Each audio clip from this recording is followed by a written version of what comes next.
Good afternoon, everyone.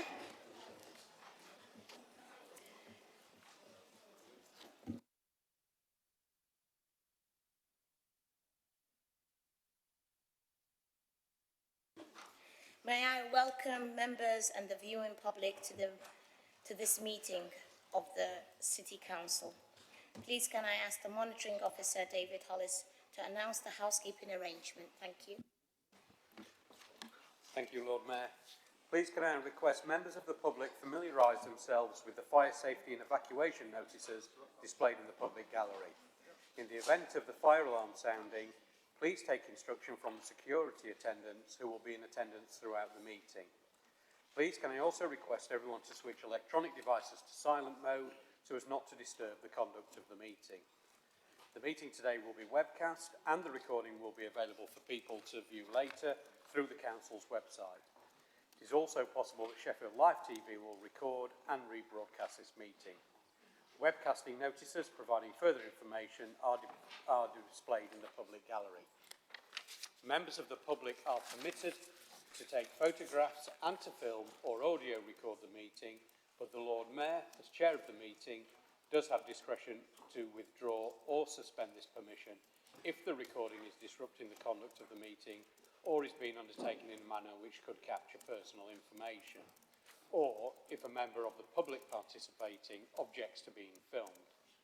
Any member of the public due to speak at the meeting who does not wish to be filmed should say so at the start of their speech, and the Lord Mayor will suspend the permission to film their contribution. The webcast will, though, still record the audio contribution. Finally, please may I request for safety reasons that no recording equipment, banner, or any other object is held over the balcony from the public gallery. Thank you.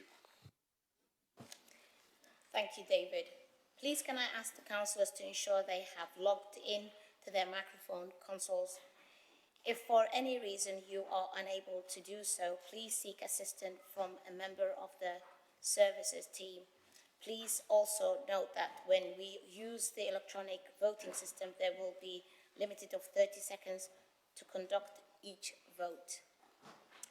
Today, we are pleased to be joined by members of the Sheffield Youth Cabinet who are participating in Sheffield's Takeover Week 2025. This initiative gives young people the opportunity to step into the shoes of our elected members, shadowing their roles and gaining first-hand insight into local democracy. Takeover Week is about more than observation. It's about amplifying the voices of children and young people across our city. It's a chance for them to share their ideas, challenge us with fresh perspectives, and purpose meaningful changes that reflect their lives, their lived experiences. Following today's meeting, youth cabinet members will be invited to share their reflection and feedback, helping us to better understand our decisions impact the lives of young people in Sheffield. Their contribution are vital in shaping a more inclusive, responsible and forward-thinking council. So may I welcome Laurie Tinsey, Evie Maroney, and Giselle to the meeting.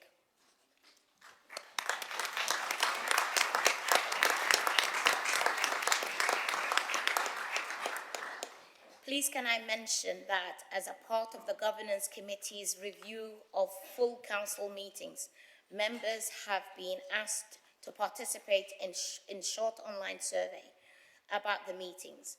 The committee is also engaging with members of the public as part of the review, and there is a short survey for members of the public in attendance today to complete.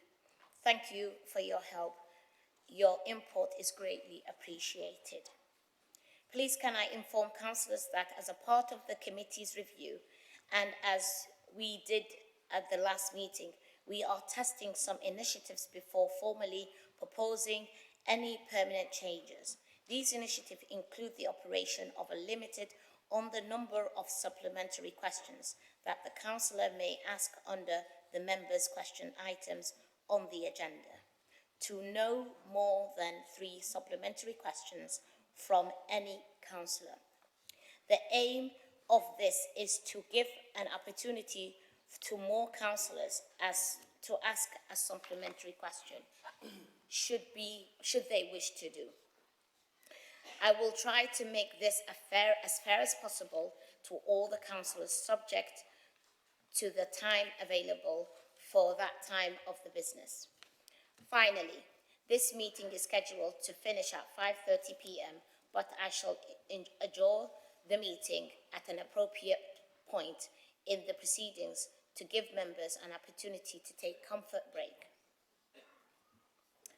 Before we start our formal business, I now propose to hold a minute's silence in memory of two former councillors who have passed away recently.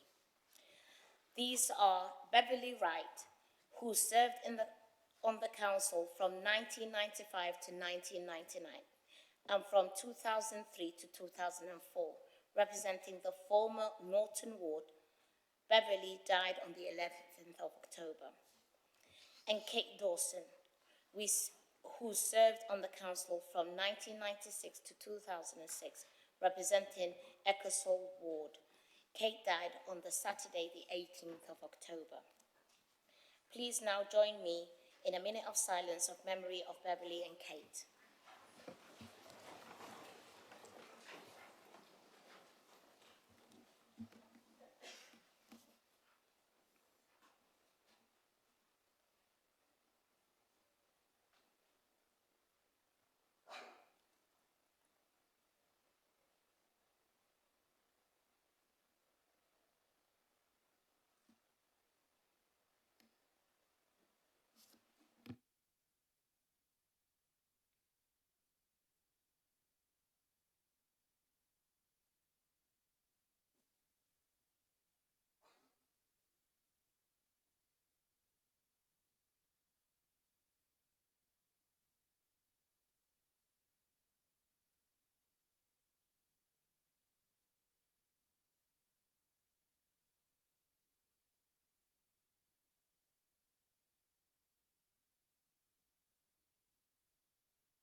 Thank you.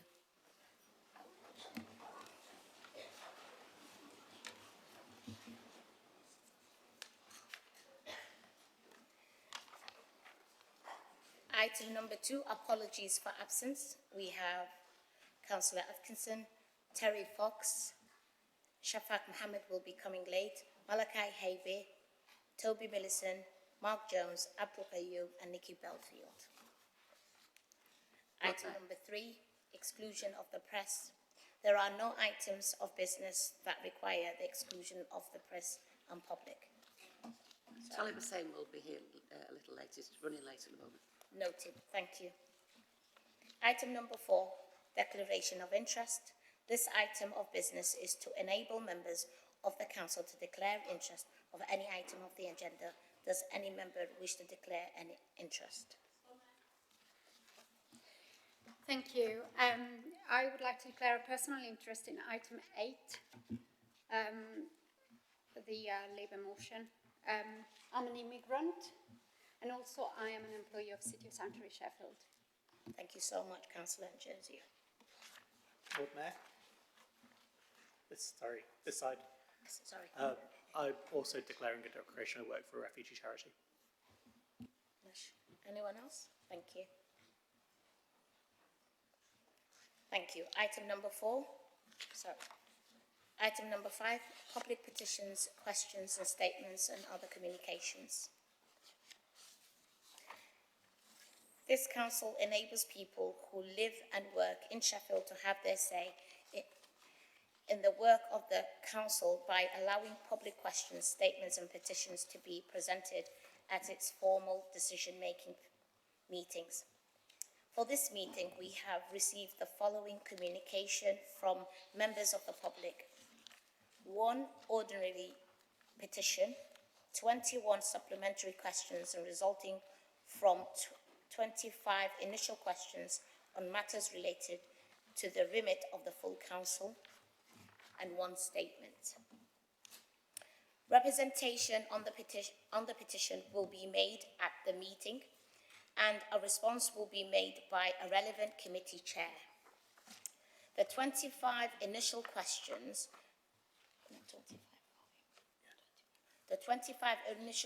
received on the matter relating on the remit of the full council will not be asked at the meeting because the questions and the response from the leader of the council or relevant committee chairs have been published on the council's website. However, the supplementary questions that have been received will be asked and answered at the meeting. The statement received from the member of the public will be read out at the meeting. It has been published on the council's website and notified to all the members of the council. Statements do not require a response, but myself, as a chair of the meeting, or the leader of the council, reserve the right to reply at this meeting. A period of 60 minutes is allowed in the total of ordinary petitions and public questions and statements. Can I call upon the Chief Exec to announce the petition, and may I request the petitioner to be brief and keep within the time of 3 minutes. May I also request that the relevant committee chairs keep within the maximum limit of 5 minutes when responding to the petition. Chief Exec. Thank you, Lord Mayor. I've received a paper petition containing 2,051 signatures calling on the council to provide an appropriate pedestrian crossing on Church Street, Stallington, between Flora Grange and the Lomas Hall. The lead petitioner is Reverend Alison Cook, accompanied by Councillor Will Sackwell. Reverend Cook wishes to address full council, and it's recommended that the petition is referred to the Chair of the Transport, Regeneration and Climate Policy Committee, Councillor Ben Miskell, for a response. Thank you. Thank you very much for your time in considering this petition for an appropriate pedestrian crossing on Church Street between Flora Grange and the Lomas Hall. This is urgently needed because of the increase in use of the area since the building of Flora Grange retirement homes. On completion of the building, a dropped curb was put in place so the elderly could cross the road to access the medical centre, library, church and park, all critical for their mental, physical, spiritual well-being. However, the dropped curb is not enough. This is a narrow and busy road used by commuters at peak times to travel round the west side of Sheffield. The 20-mile-an-hour restriction is generally ignored, and signage stating that there are elderly in the area appears to be too small to be noticed. I have witnessed an elderly person attempting to cross the road with a walking aid, having to suddenly spring back onto the pavement because a car wasn't prepared to stop for them. Springing backwards with a walking aid is a tricky manoeuvre, but thankfully she made it. I, along with many others, have seen cars make emergency stops or swerve to avoid elderly people crossing the road. On the day that I began the petition, there was an accident at the bend outside the church when a car drove into an occupied bench. There is a huge concern in Stallington in regard to this area. Not only is there the retirement home, there is also an after-school club who, due to narrow pavements, have to cross the road on the way to and from school. One of the leaders said to me, "I have to step out into the road and be a target for the cars in order to protect the children."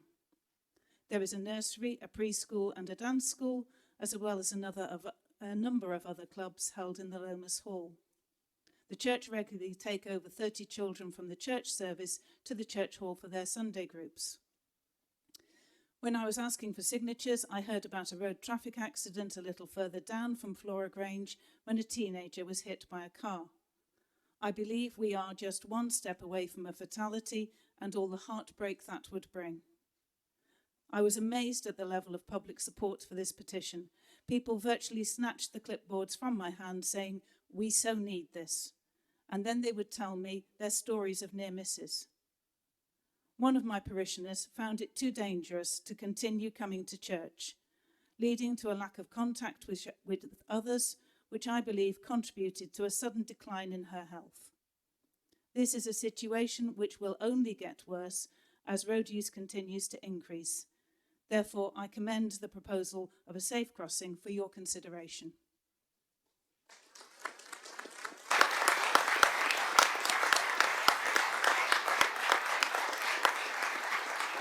Thank you very much. Can I have Councillor Ben Miskell, Chair of Transport and Regeneration and Climate Policy Committee, to respond? Thank you very much, Reverend Cook, for bringing your petition today, but also for speaking to me on the phone and sharing many stories from your parishioners. I was particularly struck by the example of the parishioner that you mentioned who was 90 years old and who was struggling to cross the road. Quite clearly, that is an issue, and it's an issue for all of us in this room.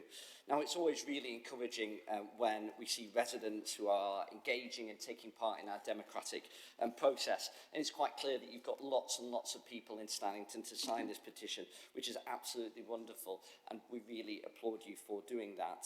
Now, I know this area really well.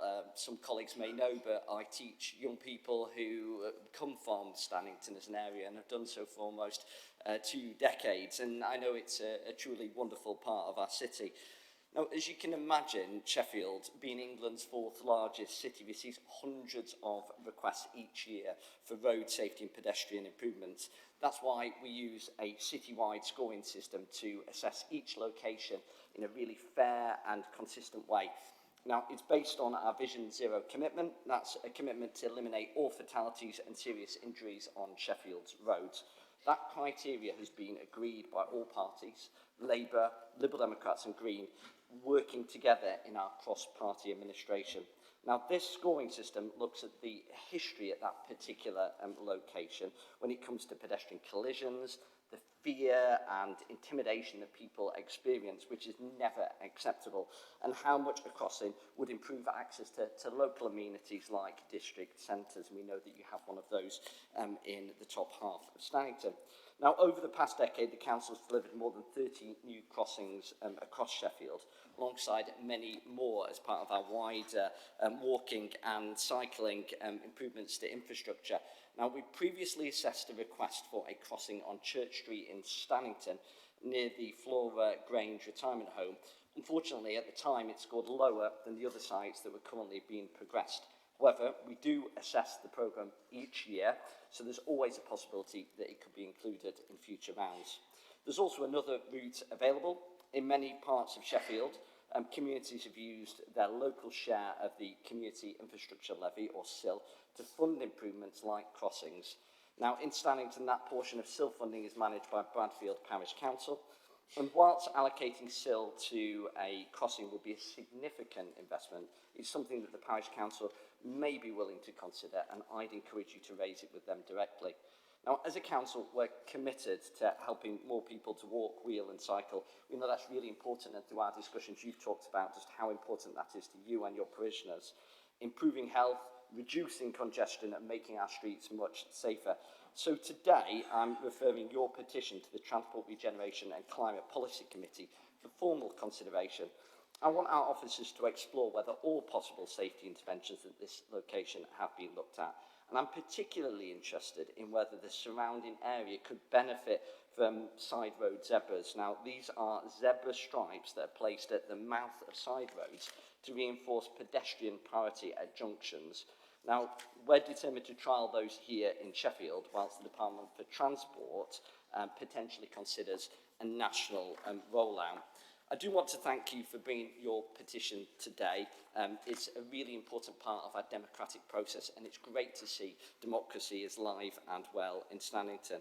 And I do look forward to the committee that I chair receiving an update from officers at our next meeting, which is going to be on the 17th of December. And you're more than welcome to come on to that meeting, to watch either in person or online during the live stream as well.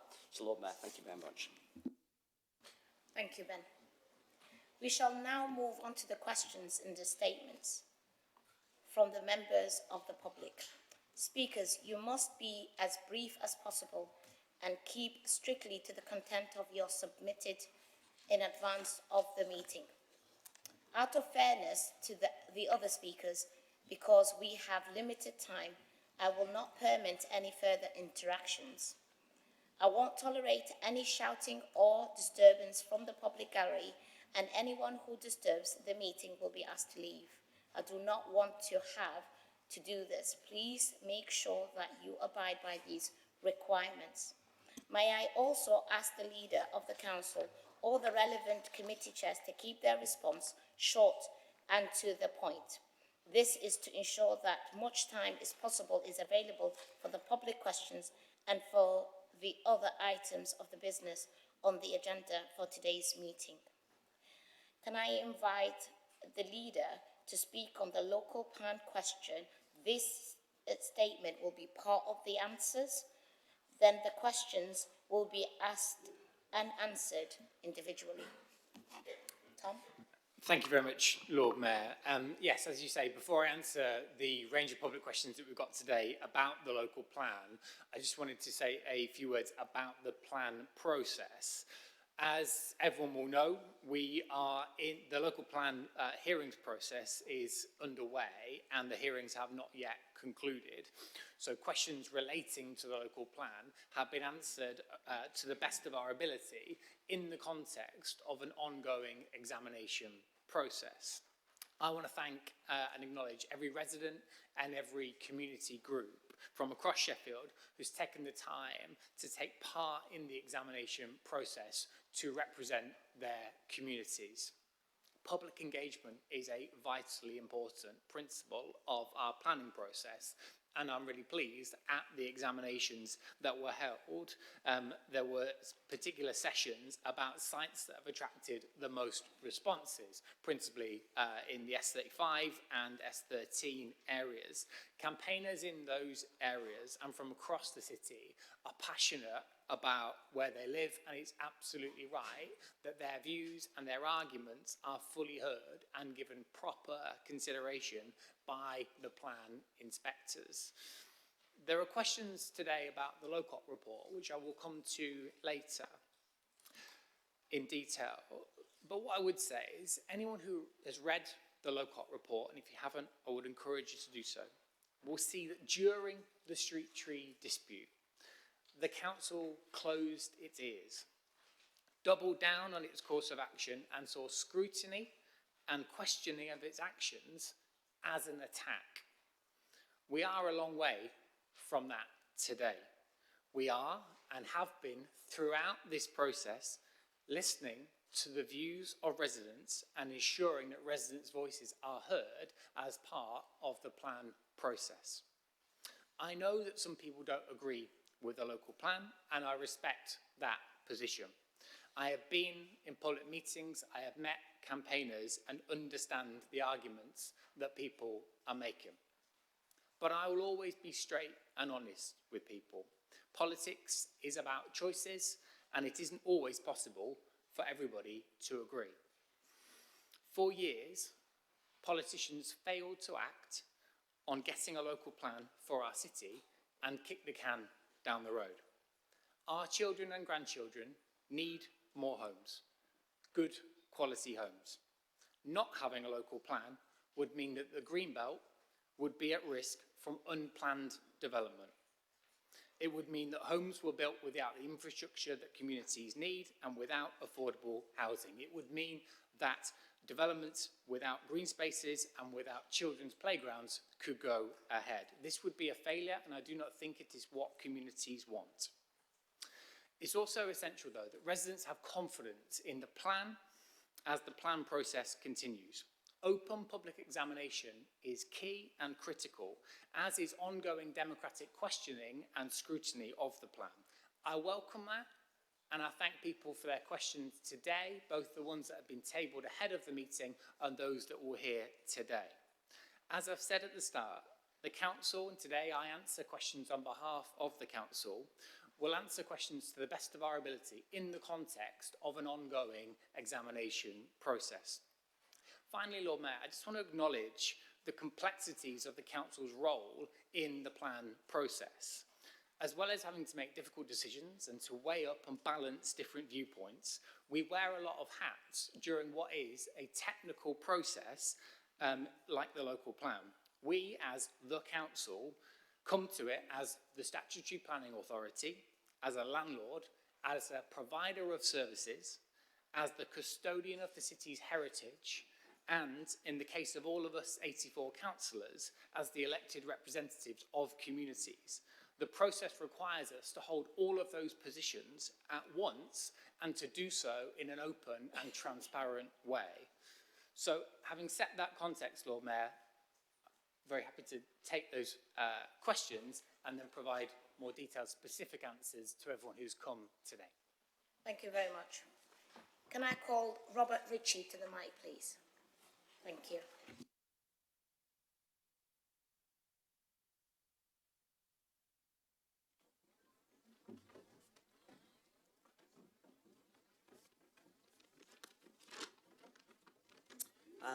To give context to this question, it's a supplementary question in relation to Grenoside Grange Hospital, which provides residential care for those with advanced dementia and complex behavioural needs, site NES 37, where there are plans to build 188 homes, and Hugging Nest Sen School, which supports children with complex needs, site SS19, with 304 homes planned. While I understand the inspectors will form their own conclusions, it was Sheffield City Council that proposed these sites in the first place. It therefore seems unfair and disingenuous for the council now to deflect responsibility to the inspectors, especially when the allocations directly conflict with the council's own dementia strategy 2025 to 2030 and its stated duty to protect vulnerable residents. The Lowcock report, which this council itself commissioned, opened by stating that the street trees dispute led to a breakdown of trust between those governing and some of those governed. Its core purpose was to help the council rebuild that trust and act in the interest of the people it served. This duty surely extends to protecting residents with health and well-being depends on a stable and therapeutic environment. Given that, how can the council justify having proposed these housing sites in the first place, adjacent to a dementia hospital and a SEN school, and still claim to be acting consistently within its dementia strategy and the principles it committed to under the Lowcock report? Will the council now review or withdraw these sites to uphold its own stated values and duty of care? Thank you. Councillor Hunt? Thank you very much for your question and for coming today. Look, it's certainly not the council's intention to deflect responsibility.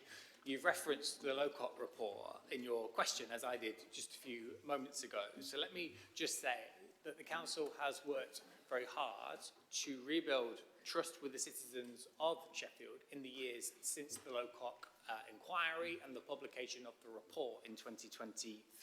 I will never take that trust for granted, and I know that as a council we have to continue to earn that trust. That's why I welcome engagement and scrutiny from members of the public like yourself in relation to the local plan and indeed all of the issues that we're hearing from people on today. Whilst I do understand the issues that you're raising, we don't accept the premise of the question, which is that the inclusion of these sites directly contradicts the aims of the council's dementia strategy. However, the inspectors, as you may be aware, have asked a specific question about the impact that these developments would have in terms of construction noise and disturbance. If the inspectors consider that these sites are unsuitable because of potential adverse effects on adjoining uses and that they're not capable of being adequately mitigated, then the sites will not be included as main modifications in the Sheffield plan. Happy to send that to you in writing as well. Thank you. The lived experience is that this council has adhered to practically nothing in the Lowcock report as far as this whole process has gone. Thank you. Can we stick to the questions? And you've just got an answer. Thank you. Gillian Travis is next. Thank you.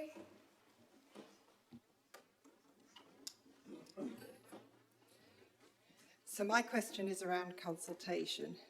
So your response to me focused on whether the consultation met the technical requirements of the Statement of Community Involvement, not the central issue raised by residents at every single hearing, that the process was not inclusive or genuinely engaging.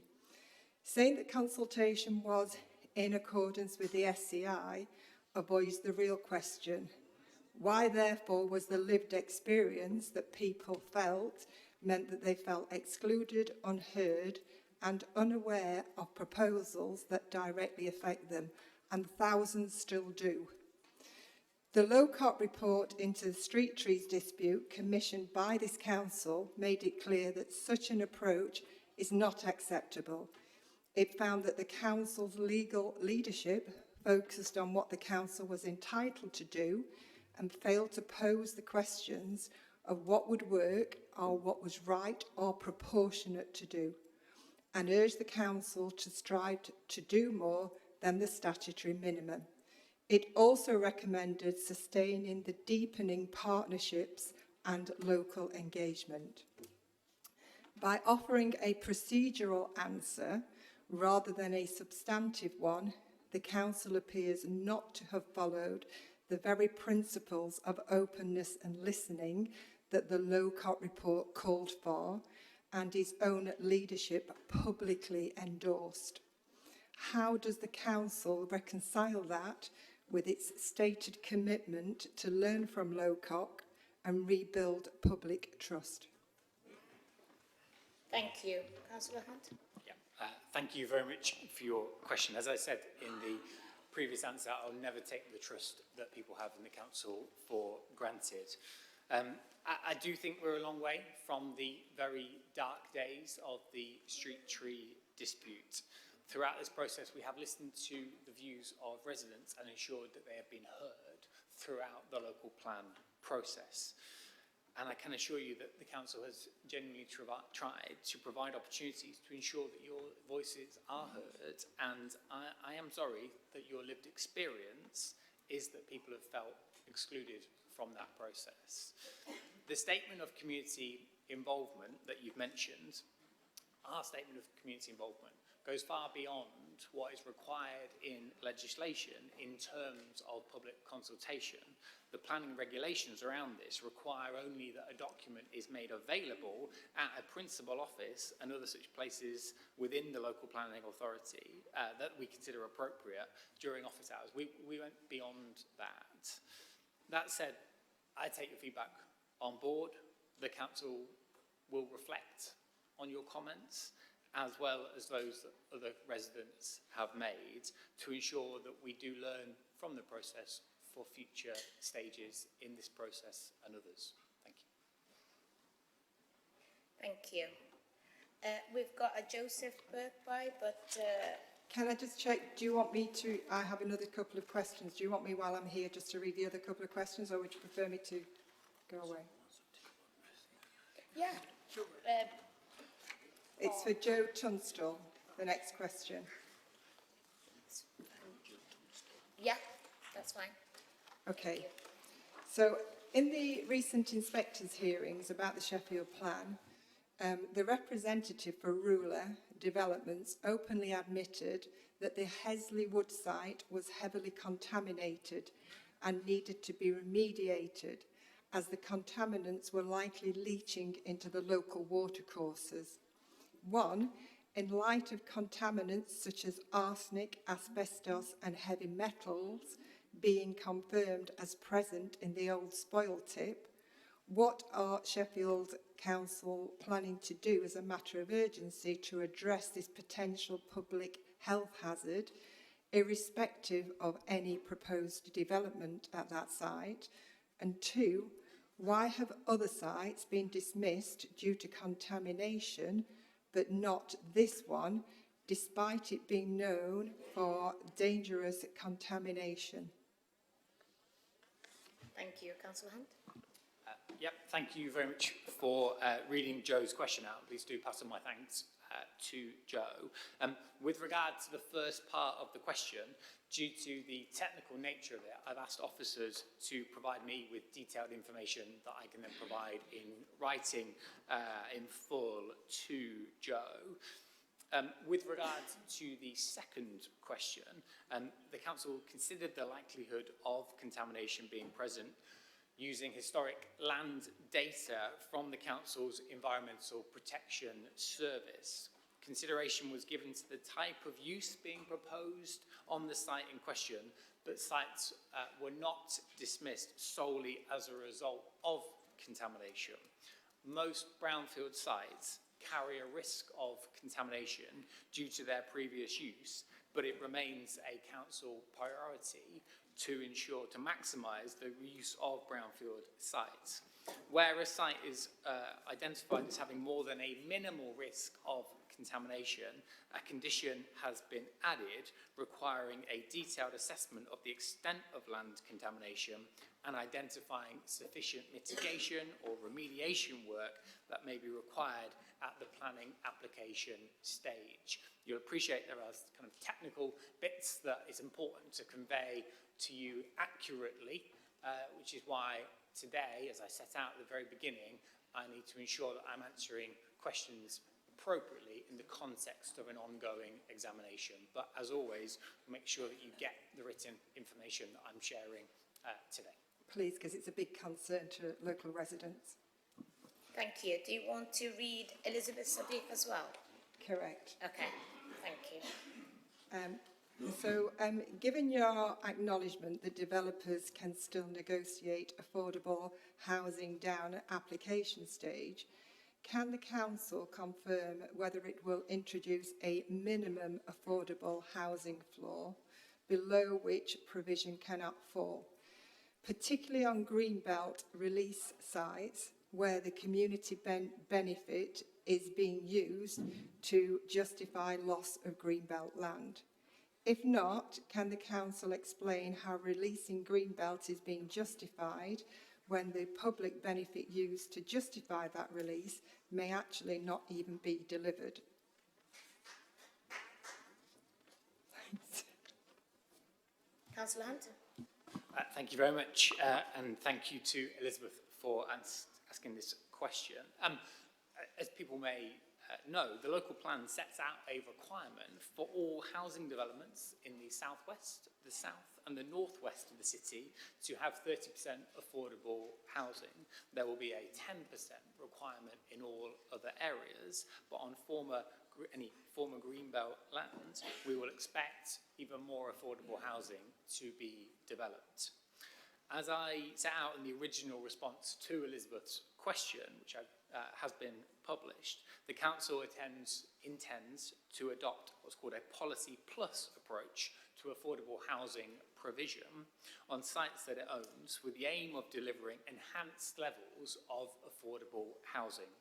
The inspectors have asked the council to produce a note on how this approach will work. Notwithstanding this, the council, in our capacity as a local planning authority, is always required to take account of national planning policy and practice guidance. I'll make sure that Elizabeth gets a copy of that, so you've got that detailed information. Okay, thank you. Thank you very much. Linda Jackson to read for Joseph Birkby. Thank you. Thank you. I've also got Mr. Ash and my own. I don't know if you want me to just read through them just a second. Yes, that will. Okay, Yeah. thank you. So this is Mr. Berkeley's.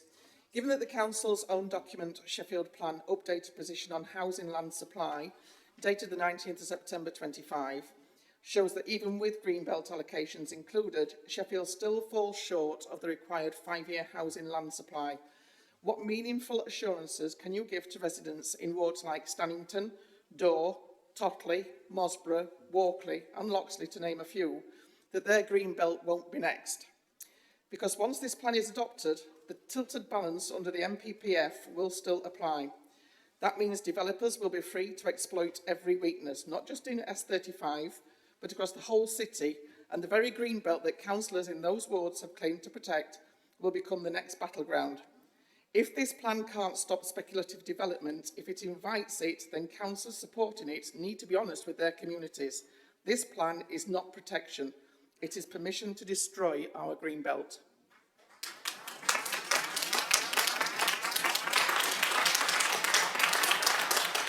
Thank you. Councillor Hunt? Thank you very much for reading out the question. Thank you, Mr. Birkby, for tabling it. Look, whilst the council cannot prevent developers from submitting speculative planning applications, the council will be in a much stronger position to safeguard the greenbelt if it has an up-to-date local plan in place. As I noted at the very beginning, we have not had that for a very long time. As noted in the answer that was provided to Mr. Birkby's original question, the matter of housing land supply is to be discussed at the hearings, the next set of the hearings, on the 21st of November. So it's not appropriate for me to speculate on what the 5-year supply of land will be, given that that will be considered then. The possibility of what's called a stepped housing trajectory will be discussed at the hearings on the 21st of November. This would potentially enable a 5-year supply of housing land to be demonstrated from the adoption of the plan and is a practical way forward for plans that have a strong brownfield and regeneration focus. Thank you. Thank you. Thank you. You've got Mark Ash as well? Yeah, so leading on from that, I mean, we're presuming that all the councillors have actually read the previous questions that were submitted. And this is in relation to exam 141 specifically. Now that evidence shows that there is sufficient brownfield land available, even through windfall sites or recent survey work, do the councillors now believe they were misled by this council regarding the need for further greenbelt development? That document shows at least 100 sites that we've found that is actually brown belt and not green belt. Thank you. Councillor Hunt? Thank you very much for reading out the question. Thank you to Mr. Ash for submitting it. And I would encourage everybody to read all of the public questions that are already published if you haven't done so already. To respond directly to Mr. Ash's question, a lot of additional brownfield site suggestions have been submitted as part of the local plan hearing process. All submissions will be properly and fully considered by the inspectors. I do not believe that councillors have been misled. Given the large windfall allowance that forms part of the housing supply and which has been provisionally accepted by the inspectors, the officers of the City Council are of the opinion that any suitable and available additional sites that are identified in the urban area would contribute to that element of housing supply. This was reported to members in April and May when decisions were made. I'll make sure that Mr. Ash is sent a copy of that. Thank you. Thank you. I know that your brownfield site is almost 3 years out of date, and obviously this one admits to it. Do you want to answer yours? Yeah. Yeah. So, Chapeltown, Ecclesfield and Greyside floods. There is no getting around this. Your own documentation upholds this statement. The most recent being IDP Part 2 of October 25, where Yorkshire Water states that 10 out of the 14 additional sites were highlighted red. The modelling in that indicates the likelihood of downstream sewer flooding without mitigation. The said mitigation to be funded by Yorkshire Water, but as we all know, they have no money, and this will have been found elsewhere. In 2012, it was announced that £2 million alleviation system would be installed at Blackburn Brook. In your own Connected by Water report, September 2025, paras 1 to 4, identifies that you should develop and deliver the Blackburn Brook Restoration and Natural Flood Management Project by 2027. Para 216, develop and deliver the Chapeltown Sewer Flood Alleviation Scheme by 2025, though this is not complete and there's no sign of it happening. 222 states develop and deliver a flood alleviation scheme on Blackburn Brook by 2026. And again, recently it's been added that you've got to spend the £2 million on Blackburn Brook Flood Alleviation Project. The cost of this with inflation will now more realistically be just under £3 million. When will this actually happen? As it seems to us that we're being swept under the carpet, and yet you still insist on the removal of our green belt, which will increase the flooding events. When will the councillors own the plan they wrote and voted for and stop putting everything on the shoulders of the inspectors? Thank you. Councillor Hunt. Yeah, thank you very much for the question. Look, the council does, of course, take flood risk in all areas of the city very seriously. Due to the very technical nature of the question, I've asked officers to provide me with a full response in writing that I'll make sure comes your way. Okay, thank you. Thank you. Michael Perkin, to the mic, please. Thank you.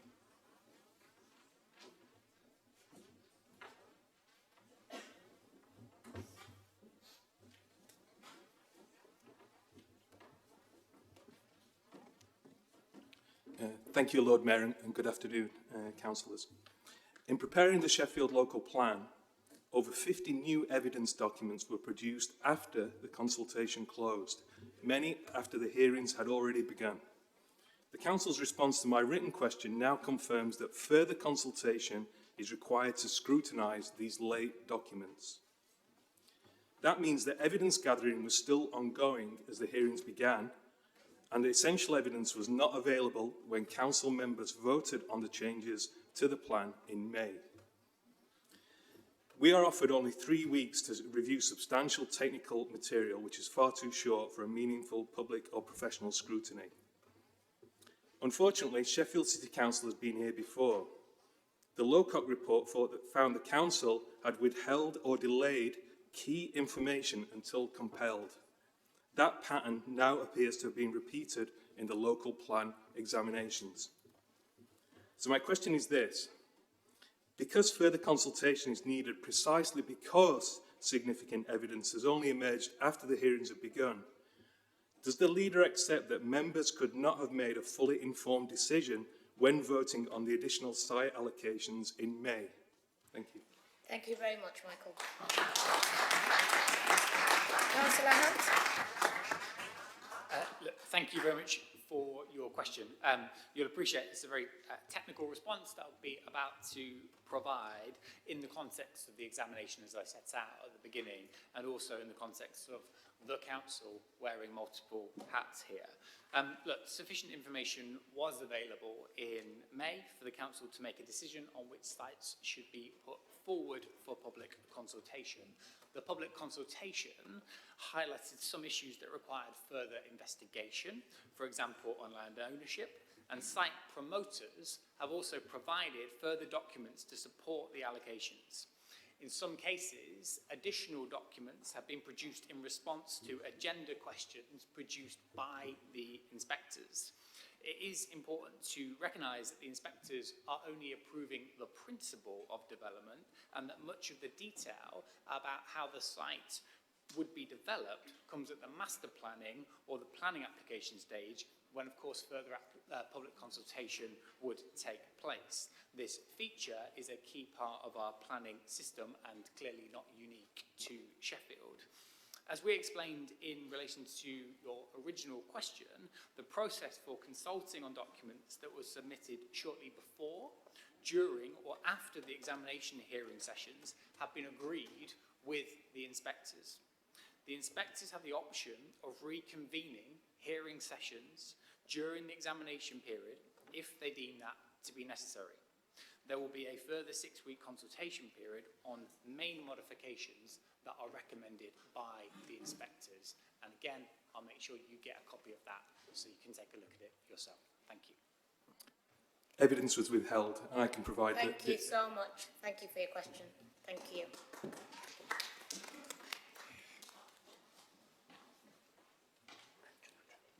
Andrew Robinson, to the mic, please. Thank you.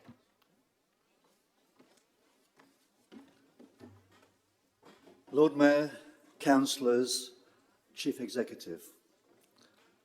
The proposed house building in Grenoside, Ecclesfield and South West Chapeltown amounts to 1,494 new houses. This will increase the population locally by 4,500 and private vehicles by 3,000, even without the 3 factories in Chapeltown. The plan hides the focus on Ecclesfield by describing some of the houses as Chapeltown, some as North East Sheffield and some as Grenoside. But the houses are all focused around Ecclesfield Village, where there are already serious traffic jams which will become so bad that the historic village and conservation area of Ecclesfield would become gridlocked. There are no workable proposals to solve the problem unless you are going to totally change Ecclesfield, probably demolish at least 200 houses. The hundreds of documents issued before, during and after the hearings have not answered these major strategic issues. Unlike our planners, the government inspectors have walked the area twice and understand the area well and are unlikely to approve the proposals as they are. Does the council and all the councillors who voted for these proposals believe that the inspectors will remove the green belt and approve any building unless or until these critical strategic issues are thoroughly addressed? Do you intend to wait until the inspectors instruct you, or a judicial requires you to propose houses and factories in areas where they can realistically be accommodated? These proposals cannot work. It is obvious, and local people know they would destroy our local area. Is it now time for you, each of you, to examine your own consciences? Maybe start losing sleep, like we have been doing for the last 6 months, and do what is best for Sheffield, a right and fair way of planning this. Thank you. Thank you, Mr. Robinson. Councillor Hunt. Thank you very much. Look, thanks for coming today. We're clearly not in a position to be able to speculate on what may happen or what may be recommended by the inspectors. But what we can say is the inspectors will consider all of the evidence that has been submitted to them, including by residents.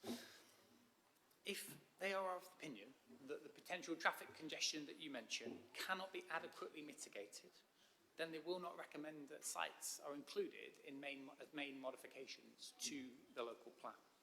We, of course, recognise that traffic congestion is a problem in many areas of the city, and so the council's transport strategy provides a range of measures to encourage a shift towards more sustainable transport modes, public transport, walking and cycling, as well as tackling those congestion hotspots that you talk about.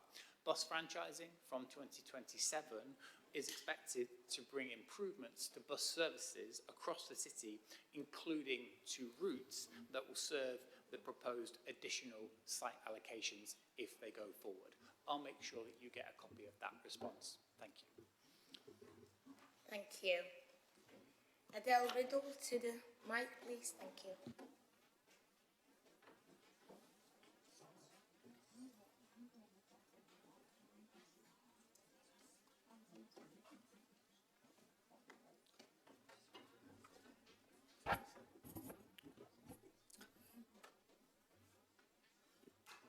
Firstly, I'd like to thank Mr Hunt for his apology, the way me and my husband, Andrew, of Townend Farm have been treated. But still, no phone call or letter telling us what's going to happen at Townend Farm from Property Services. We are still left in limbo. For my future, my family's future.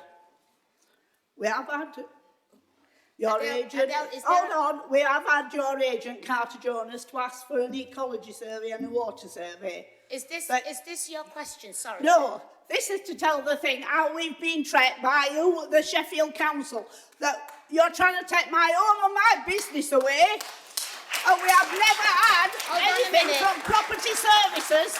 All we have found out is through the media. Wait a minute.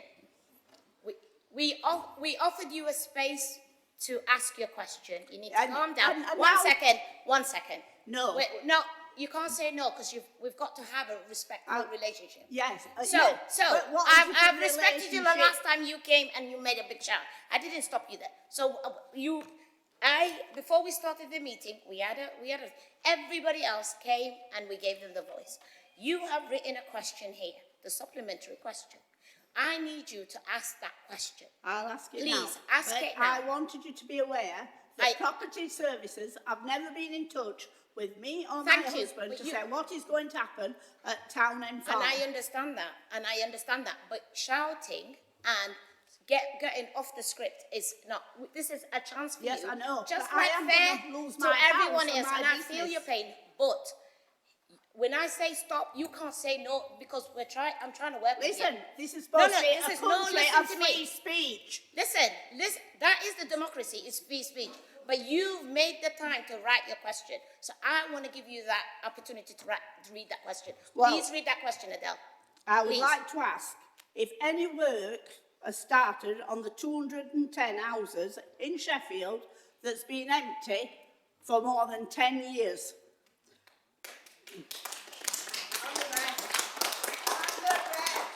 And all the rest.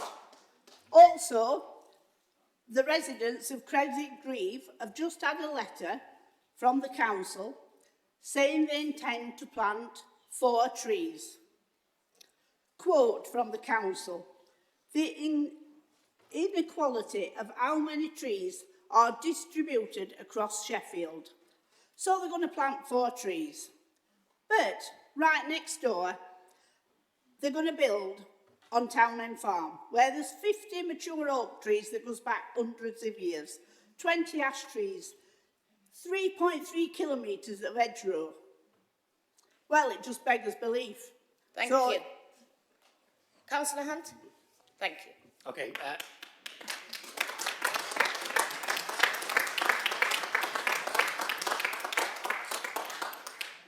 Adele, thank you for what you said, and we'll have an opportunity to continue this conversation. But to answer your point specifically, yes, the council is undertaking a programme of work to bring long-term empty homes back into use, and I will ask the chair of the Housing Policy Committee, Councillor Johnson, to send you that further detailed information in writing. But thank you. Lord Mayor, I'm just going to confirm I'm happy to do that.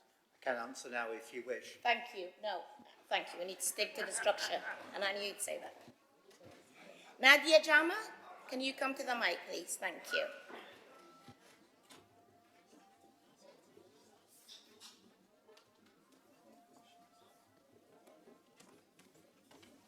Thank you, Lord Mayor. The context of my question is about the council support for Lift the Ban. 1 second, Nadia. Can we get some bit of respect? Go ahead. Okay. So, in response to my original question, Councillor Hunt mentioned that the power to change work rights for asylum seekers lies with central government. So I'm asking, as a Sheffielder, what lobbying or petitioning has Sheffield City Council undertaken to influence a change in central government policy on the matter? Has the council contributed to any research or policy briefs, perhaps through the strategic refugee and asylum migration group that was mentioned, or in collaboration with local or national MPs or APPGs, to highlight the economic and social benefit of granting people seeking asylum the right to work, particularly as it was under a Labour government and a Sheffield MP that revoked the right for asylum seekers to work. The council response also states that you aspire to become an accredited council of sanctuary. So what are the next steps for that? What are the timelines for achieving it? And the accreditation, and how will that progress be communicated to the public? Finally, in the response, there was talk of some myth-busting initiatives that have been undertaken. What myths have been addressed by the council? Who and how is the effectiveness of that campaign being evaluated?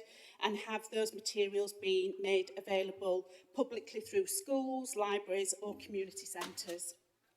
Thank you so much. Thank you. Councillor Hunt? Nadia, thanks very much for your question, and thank you to colleagues from the campaign who are here today. Look, officers of the City Council continue to engage through the LGA's, Local Government Association's Asylum and Refugee Task Groups, where we consistently support calls to allow asylum seekers the right to work. Locally, the group that you mentioned, the Strategic Refugee, Asylum and Migration Group, coordinates support and gathers evidence that may inform those wider policy conversations, clearly including with government. That engagement with national bodies, with elected representatives and voluntary sector partners is ongoing and is shaped by interactions like this. So I'd be very pleased if the group is willing to meet with you to discuss the actions that have been taken and those actions that could be taken further.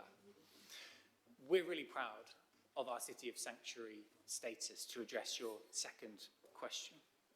And we're progressing towards formal local authority of sanctuary accreditation. We were the first City of Sanctuary, we're now progressing towards local authority of sanctuary accreditation. Officers undertook, to answer your question specifically, a self-assessment in the summer and identified areas for improvement, including training that was required and stronger cross-departmental coordination within the council. These are being addressed with a target to submit our evidence portfolio by the end of this calendar year. Should accreditation be confirmed, a public announcement would of course be made. We're also planning for a public celebration of the 20th anniversary of this city being the first City of Sanctuary in 2027. And if you're staying, I suspect we will talk about this later when we get to the motions.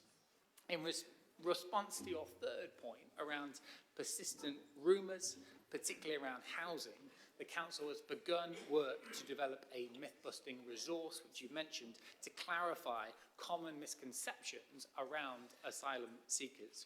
Specific examples can be seen in our response to rumours around vacant buildings in the city that it has been alleged are being used to house asylum seekers. This work has been developed internally and it covers topics such as housing entitlements, access to services and financial support. Whilst these materials have not yet been shared publicly, the intention is to expand the resource and provide distributions through the kinds of organisations that you mentioned in your question.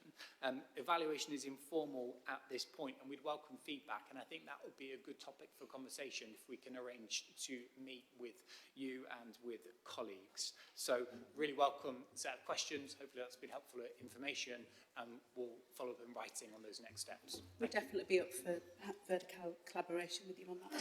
Thank you. Thank you, Nadia. Melinda's up.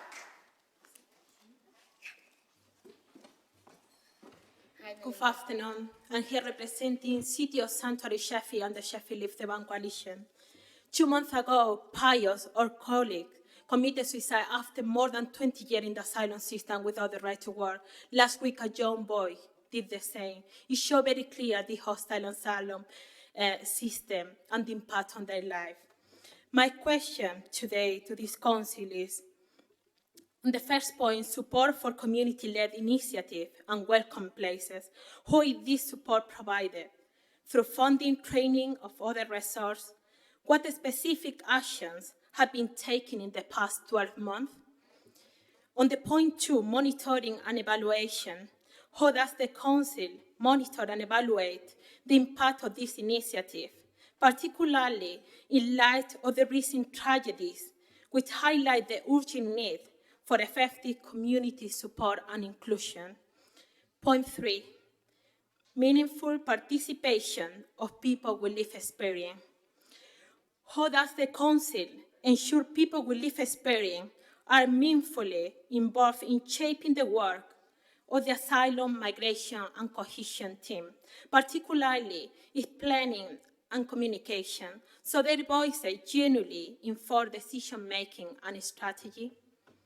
Point 4, public engagement with myth-busting initiative. Has the Council gathered public feedback on its myth-busting initiative?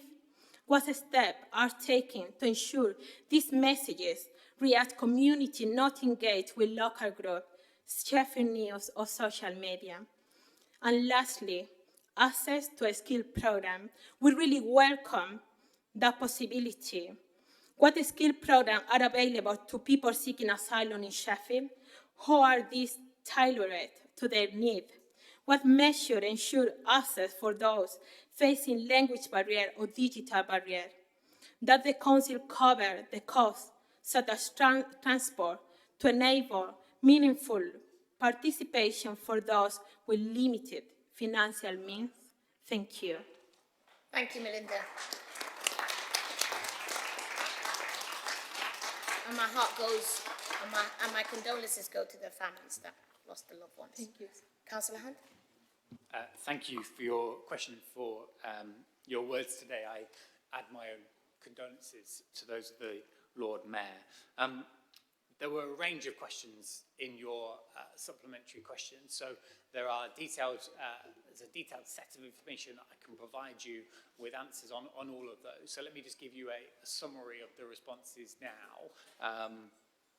On your first question around support for community-led initiatives and welcome places, the support is provided through a mix of funding and training and coordination under the Shared Prosperity Fund, UK SPF. And as part of that, there's a range of measures which I'll send you, but one of them is to establish a citywide team of community development workers hosted by local area committees and the voluntary sector. Around the monitoring and evaluation, I touched on this earlier on, but evaluation is built into the programme design. Interim evaluation reports and videos are publicly available through the Council's website. I'll make sure that in the response I send you, there are links so that you and colleagues can take a look at that. With regard to meaningful participation of people with lived experience, this is vitally important, and I'm very glad that you've asked this particular question. The Council is funding a review of the asylum journey in Sheffield, which is being undertaken by an organisation called Cllr, a research organisation. This review will guide the work of the asylum migration and cohesion team going forward. And this is an example of the Council's commitment to meaningful participation by people with lived experience. As part of this project, there will be direct input from asylum seekers and refugees, both those seeking and those granted asylum, through a range of consultation and interviews. So that will shape that work. On the public engagement around the myth-busting initiatives, I've sort of covered that in the answer I just gave to Nadia.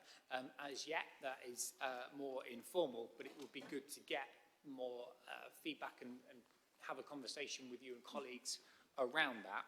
And then when it comes to access to skills programmes, the Council helps asylum seekers access skills programmes by funding services that provide free English classes, volunteering opportunities and tailored workshops. And we do work to make sure that these programmes are accessible and that people can participate regardless of their circumstances. Again, welcome your input to make sure that the experiences of people who are accessing those programs are then shaping how we deliver them going forward.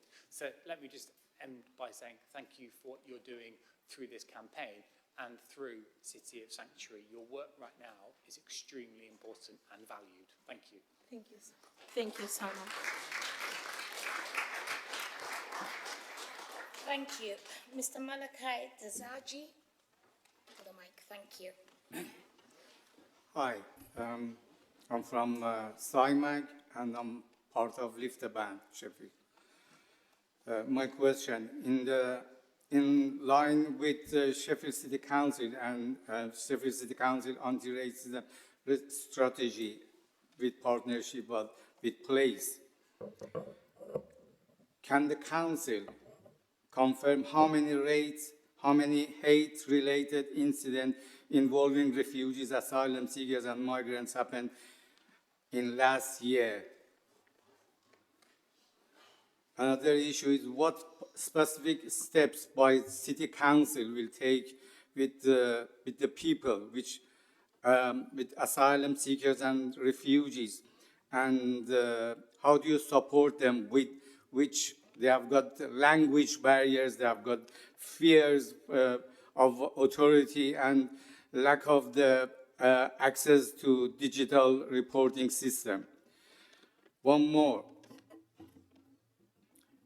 It is widely recognized that the hate rates in our city, the victims are asylum seekers, refugees, and migrants. I would like to know that what action is the council is taking within its remit to build the trust, visibility, and accessibility reporting pathway, and what action would you do? As you may know, this Saturday, it's a protest by far-right group in front of Cathedral. This is a good test from the police and city council to show us how do you respect for anti-racism strategy and dignity. And it's really good to talk about diversity for the next year. But as long as the asylum seekers and refugees and homeless, they are sleeping rough in our city, how can we talk about anti-racism? This is racism. This is a systematic racism. Thank you very much. Thank you very much. Councillor Hunt? Thank you very much for your questions. Again, I've got some detailed information which I can make sure that you're sent.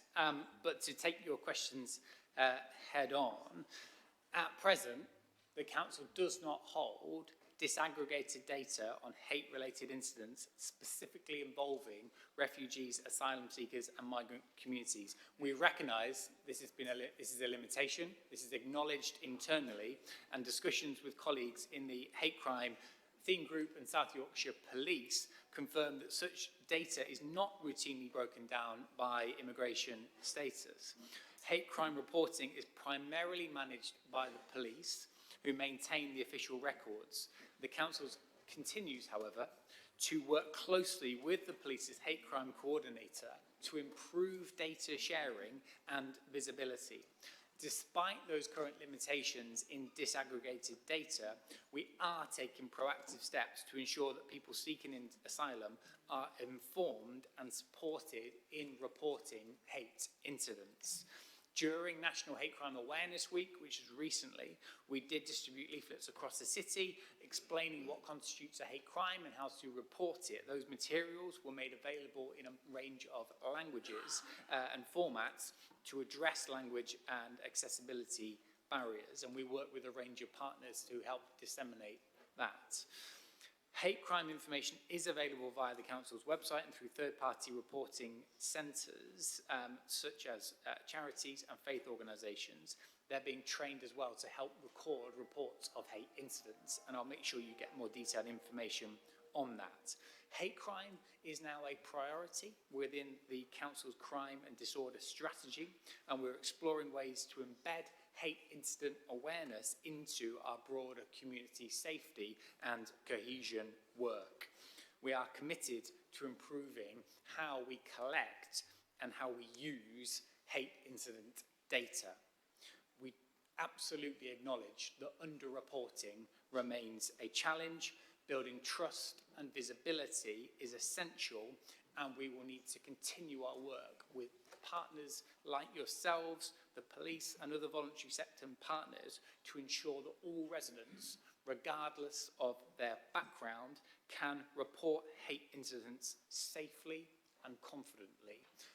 Let me just say, when it comes to what you've referenced is taking place in the city centre on Saturday, let the message be clear and let us speak with one voice. Those people who come to our city to try to sow division and hate, to turn neighbour against neighbour, community against community, are not welcome. And we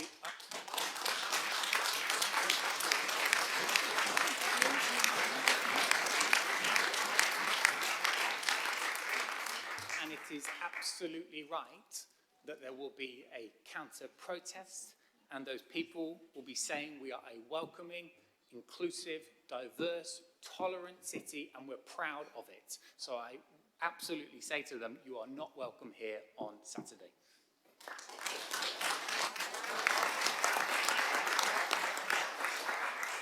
Thank you very much. Members, we've got 7 questions and we've run out of time. Do you mind we've got probably a space for one or two. Do you mind if we extend or to hear the 7 or extend? Okay, brilliant, brilliant. Can I have Peter Jones, please?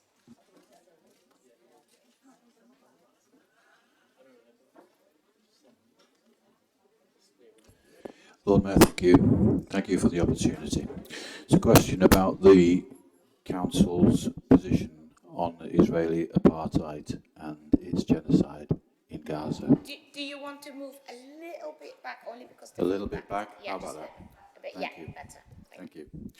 The fulsome tribute you pay to the Council's past use of its powers as a leading force in the anti-apartheid movement in the 1980s only serves to emphasise your own resistance to using the full powers available to you in the present to initiate action against Israeli apartheid and the genocide that apartheid state has committed and continues to commit against the Palestinian people in Gaza and the West Bank. Your response to my earlier question typically fails to answer my question directly and falls far short of outlining a concrete basis for working with Sheffield organisations and communities towards the goal that you say you are committed to. Ethical procurement is important, but there are other priority actions within your power. Will you therefore agree to arrange a meeting with the Sheffield Coalition Against Israeli Apartheid and other organisations in the community to discuss an urgent programme of action for Palestine? Thank you.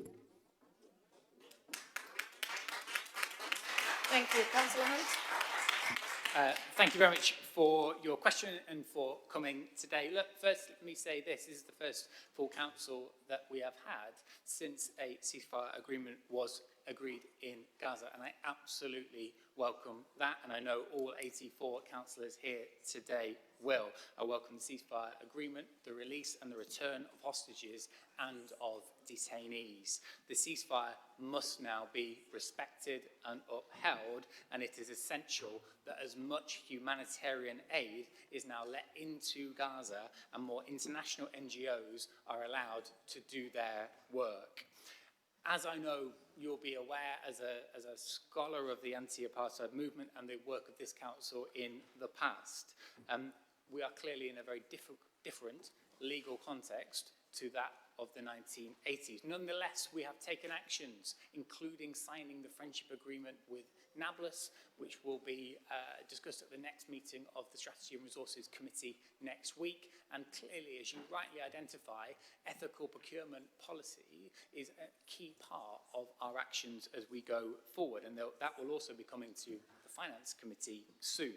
But there are legal limitations on what we can do as a council, and it would be wrong for me not to say that. However, if there are ideas that the campaign group would like to put forward for a programme of action that the council could legally take, then I'd be happy to receive them and to discuss and consider them. Thank you. Thank you. Can I have Lenny Solinger, please? Thank you.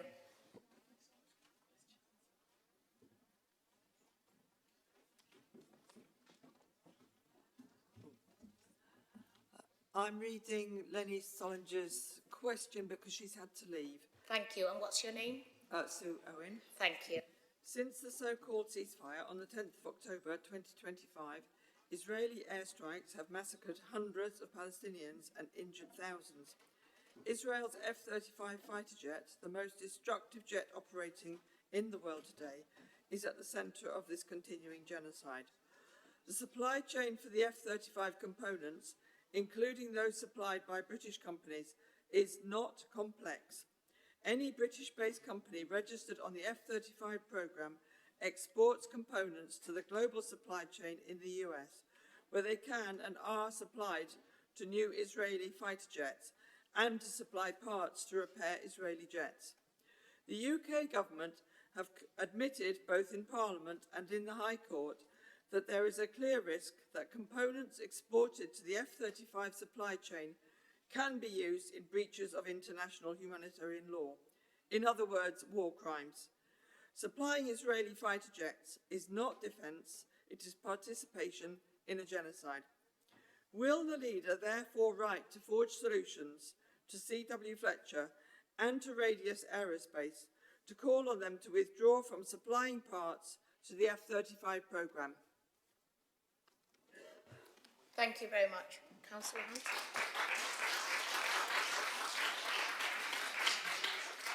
Thank you very much for reading the question, and thank you to Lenny for submitting it. As was set out in the original written response to the question, which has been published, the motion that was passed by this City Council back in September called on the UK government to suspend all arms sales and military support to the Israeli government, reflecting the deep concern across Sheffield about the devastating humanitarian situation in Gaza. But it is clearly the case that export licences, including those covering the F-35 programme, are issued and monitored by the UK government, not by local authorities. These matters sit within national export control legislation and are overseen by government departments. The Council is not privy to and doesn't have authority over the contractual arrangements of private firms operating within those legal frameworks. As you know, and I'm sure Lenny knows as well, F-35s are used by the Israeli government, but they're also used by NATO to ensure peace and security, a threat that has been made all the more apparent by the war in Ukraine and also repeated Russian aggression towards this country, but also EU states. It would not be appropriate for the Council to write to or seek to influence individual companies in the city. We do have a proud industrial heritage, including advanced manufacturing for aerospace and defence, that supports skilled jobs, but also the national security of this country and contributing to NATO. It is for government and for local councils to determine where and how export controls are applied. I'll make sure that Lenny gets a written answer setting that out. Thank you. Thank you. Sue, you've got another question? Oh yes, this is my own question. Yeah. We are very pleased to know that Border to Coast Pensions Partnership has listened and responded to campaigners and has divested from Israeli bonds. We understand that many Sheffield councillors were critical of investments in Israeli bonds. But as you know, Barclays is the UK primary dealer in Israeli bonds. Sheffield Council continues to bank with Barclays. South Yorkshire Pensions has investments in Barclays, both independently and through Border to Coast. A legal position paper recently obtained by Palestine Solidarity Campaign outlines that both central government and local councils administering a pension fund are under an obligation to take steps to end local government pension scheme funds investments in companies involved in Israel's crimes against Palestinians. 24 local councils, including Labour, Lib Dem and Plaid Cymru, controlled, have passed motions or issued statements to support divestment. This is an urgent issue and should be treated as such by councils and pension administering authorities. Every day, Palestinian people are being killed by Israel and forcibly removed from their land and houses in Gaza and the West Bank. What further steps do you as a council intend to take to end links with companies that are complicit in these crimes against humanity? Thank you, Sue. Councillor Hunt. Thank you very much, Sue. It's important to be clear that the banking and treasury arrangements for City Council are reviewed in line with our statutory duties. But look, when the Council's contract with Barclays next comes up for renewal, it will be assessed under the new ethical procurement policy that I mentioned just a few moments ago, which includes revised social, environmental and human rights considerations as part of the tender or review process. That policy has been developed cross-party and will ensure that ethical consideration is given the right and proper attention in the procurement of contracts, recognising the ethical considerations that you and many other residents feel strongly about. However, decisions about pensions investments and national banking regulation do rest with government and the Pensions Authority, not with this authority, the City Council. But we will continue, of course, to act responsibly within our legal and fiduciary duties and to uphold the principles of promoting peace, of justice and of human rights wherever we're able to do so. Thank you. Thank you. Caroline Poland? Thank you.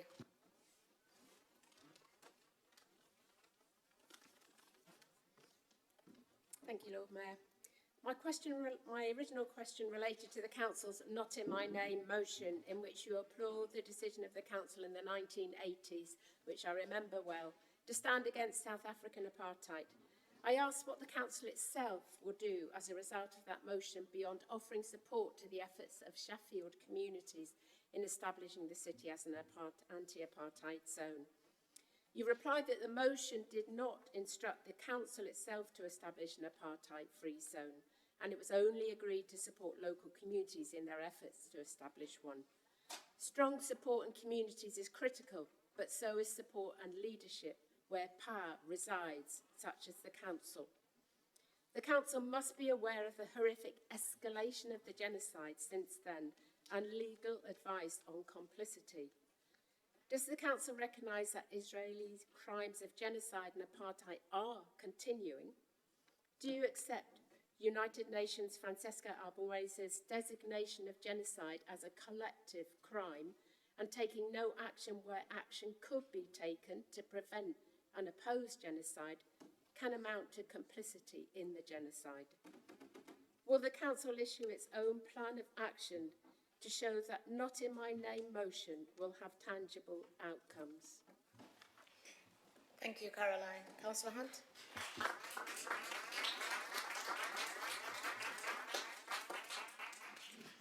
Caroline, thanks very much for the question and for coming today.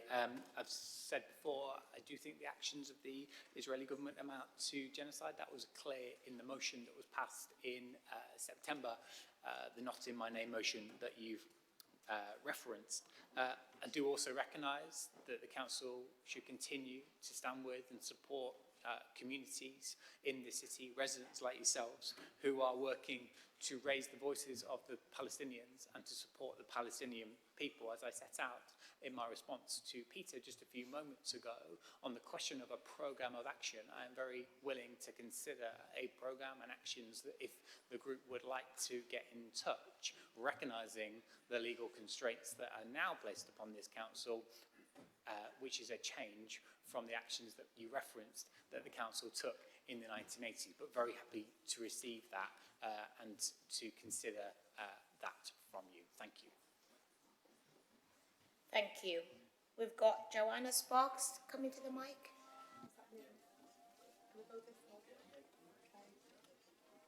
Sorry, Catherine O'Connor will be reading for her. Thank you. Bailiffs are not the answer. They only collect 15% of the council tax owed. Our members' reports having told bailiffs that they are vulnerable and they're being ignored. The cost of living has shot up for working class people in Sheffield, and people are having to choose between food, rent, heating and council tax. You say that there are over 18,000 bailiff referrals from the council last year. How do you sleep at night knowing that every 15 minutes someone in this city gets a knock at the door from someone whose job is to intimidate them into handing over money? Thank you. Councillor Hunt? Oh, sorry, Councillor Zahiranaz. Thank you, Catherine, for the question, and thank you for being here today. In the written response to the original message to Joanna Sparks, we set out the council's policy and that we have a legal duty to collect council tax and to do so fairly and in line with corporate debt policy. That policy makes clear that the council takes a fair approach, offering flexibility and support for those who are genuinely struggling while taking recovery action against those who can pay but choose not to. So far this year, over 20,000 repayment arrangements have been agreed and over 44 million in council tax support has been awarded to households on low income, with further help available throughout the council hardship scheme. I recognise, however, that debt recovery can cause anxiety and stress, particularly during the cost of the living crisis. The use of enforcement agents is always the last resort, and we require them to comply with strict national guidelines and standards, as well as our own policies. We do not take enforcement action where we know somebody is vulnerable, and if vulnerability becomes known after referral, we act to end that enforcement. We will continue to review how we identify and support vulnerable residents and how we work with partners such as advice services to make sure people get early help and avoid escalation wherever possible. Our aim is always to collect what is owed in the way that is fair, proportionate and compassionate, ensuring that everybody contributes to the city's essential services while protecting those most in need. Thank you. Thank you. Can I ask Missioneth Feinstein to read the question for Jordan? Thank you. Hi, I'm reading it on behalf of our member Roxana, who's just had to go because we didn't realise it would take this long. You said we require strict adherence to all applicable industry codes of conduct and guidelines, and that you take account of vulnerability. You said that in your written response and just now. 1 in 3 bailiff visits break their own rules, and 64% of people faced with bailiffs have reported harassment and intimidation, including bailiffs misrepresenting their powers. That is research from Citizens Advice. Our member Roxana, who's going to read this out and just had to go, she's been threatened with bailiffs from Sheffield City Council within the last 2 weeks over a dodgy parking ticket. She is a carer for a vulnerable mum who's got seriously ill. Yeah, that was not taken into account, and she was sent a horrible letter and is now expecting some nasty bloke to turn up and harass her. Please, could you tell us exactly how many investigations into bailiff conduct the council did last year? Thank you. Councillor Naz. Thank you very much for asking your supplementary question. In my written response to the original question from Jordan, I explained that the council only uses enforcement agents as a last resort, and that any company we work with must comply with national codes of conduct and our own local policies. Enforcement agents play a role in helping council recover the money needed to fund essential local services, but they must operate to the highest professional standards at all times. We are aware of the concerns raised nationally about enforcement agent behaviour.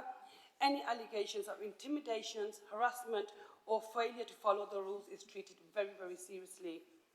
All the enforcement companies we contract with are required to have clear complaints and audit procedures, and their performance and compliance are regularly reviewed by the council officers. Where an issue is raised about individual cases, these are investigated and action is taken if standards have not been met. I don't have the specific number of investigations into enforcement agents as there wasn't sufficient time, but I have asked officers to provide that information to you in a written note. Our aim remains to recover council tax fairly and lawfully, ensuring that people who can pay do so, while protecting and supporting those who are vulnerable. We will continue to review how this work is carried out to make sure it is proportionate, transparent and in line with the council's corporate debt policy. Thank you. Aidan Cassidy to read the question for Francis McKenna. Thank you. Good afternoon, Mayor and councillors. It is entirely possible to fund public services without the use of harassment. Plenty of other councils do it. I live in a council house in Stocksbridge for 2 years. I've lived here with debilitating mould, leaks and water penetration. So much so that I couldn't even plumb in my cooker. I've been unable to cook for 2 years on a normal cooker. My pets, my child and myself have all had mold toxicity symptoms. The mental and stress that it's caused us is beyond words. I would really like the head of housing, Douglas Johnson, to commit to a meeting with Acorn to make sure that this nightmare that we are going through is put to an end, and at a very quick timeline. Thank you very much. Thank you very much. Councillor Nash. Thank you, Aidan, for your question and your supplementary question. I'm really sorry to hear about your experience. The original question was that was asked. I was asked if I would be, if I could meet members of Acorn, and I'm happy to do so with officers to hear more about your experience, but also the use of bailiffs. I have asked officers to get in contact to arrange a meeting for us to discuss this in more detail. Thank you. Thank you very much.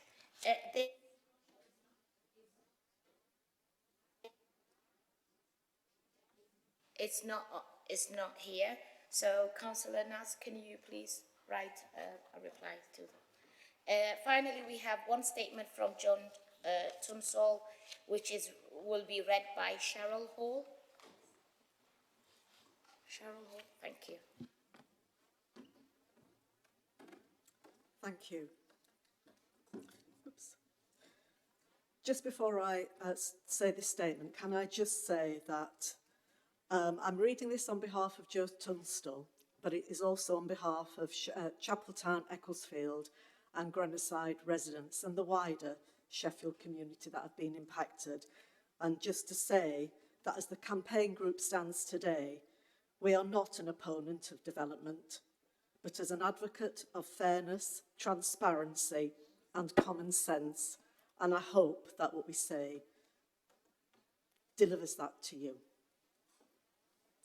So, councillors, before you are ever asked to vote again, we urge you to ask yourselves, has this process been fair? The hearings exposed many procedural failings: missing, late, incorrect data, landowners misrepresented, leaseholders ignored, and community groups left scrabbling to correct information.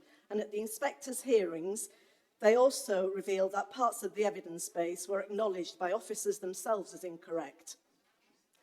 This should leave you questioning the information you had when voting in May. We have found numerous brownfield sites not considered, and others dismissed without justification. This is not planning, it's convenience. 3 of the most socioeconomically deprived postcodes carry the burden of 95% of greenbelt loss. This is not balanced growth, it is overdevelopment by postcode lottery. Infrastructure is stretched in these communities, and the plan piles on more. We will fight for our communities, holding those to account who try to steamroller this plan through. Proven complexities with the sites selected show it was a paper-based planning exercise, and sites were selected and then conjecture to support decisions. Behind the plan are real people like the Riddles, facing the loss of their home and livelihood, who have been treated appallingly during this process. The mental and emotional toll is real. So, councillors, we ask you, as custodians of Sheffield's future, show courage. Retain trust and credibility and demand integrity. And please consider your next vote. Do what is right and not what is easy.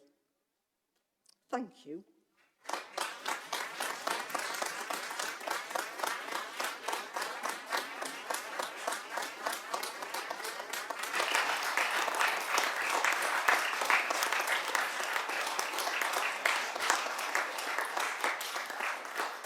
Thank you so much. This item is concluded. Can we take a comfort break and come back nearly 10 past, please? Thank you.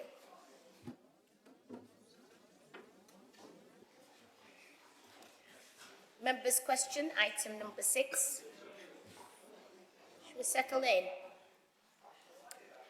There is a maximum time limit of 30 minutes for this whole item of business. Item 6.1 is questions of urgent businesses. There are no questions on urgent businesses. Item 6.2 is supplementary questions. Written answers to questions submitted by members in advance of the meeting have been emailed to all members, circulated at the meeting and published on the Council's website. Those questions were to the leader of the Council or any policy committee or subcommittee or regularly committee chairs, or members appointed by the Council to serve on the South Yorkshire Joint Authorities, the South Yorkshire Mayoral Combined Authority, and any other external body joint committee. This item of business is to provide an opportunity for members who had submitted questions to ask one supplementary question for each question asked. May I remind members of my early statement regarding the limit of no more than 3 supplementary questions from any councillor that will be applied for today's meeting. This is to give an opportunity to more councillors to ask the supplementary question, should they wish to. In that spirit, please can I ask the members do not make statements or speeches. Start with the question. But instead to be short and to the point when asking the supplementary question or responding to a question. Here we go.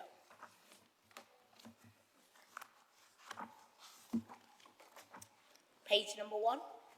Please, Lord Mayor. Yes, thank you. Thank you. Thank you for your answer, Councillor Hunt. As you know, the committee stage of a bill is one of the best and certainly one of the most public ways of getting the detail of legislation changed. And I'm aware that both the Lib Dem and Green groups have submitted written evidence to the committee reviewing this bill. But certainly the last time I looked, only one of our MPs had bothered to do so. For an important issue like this, that's extremely disappointing. So do you think the others are doing enough?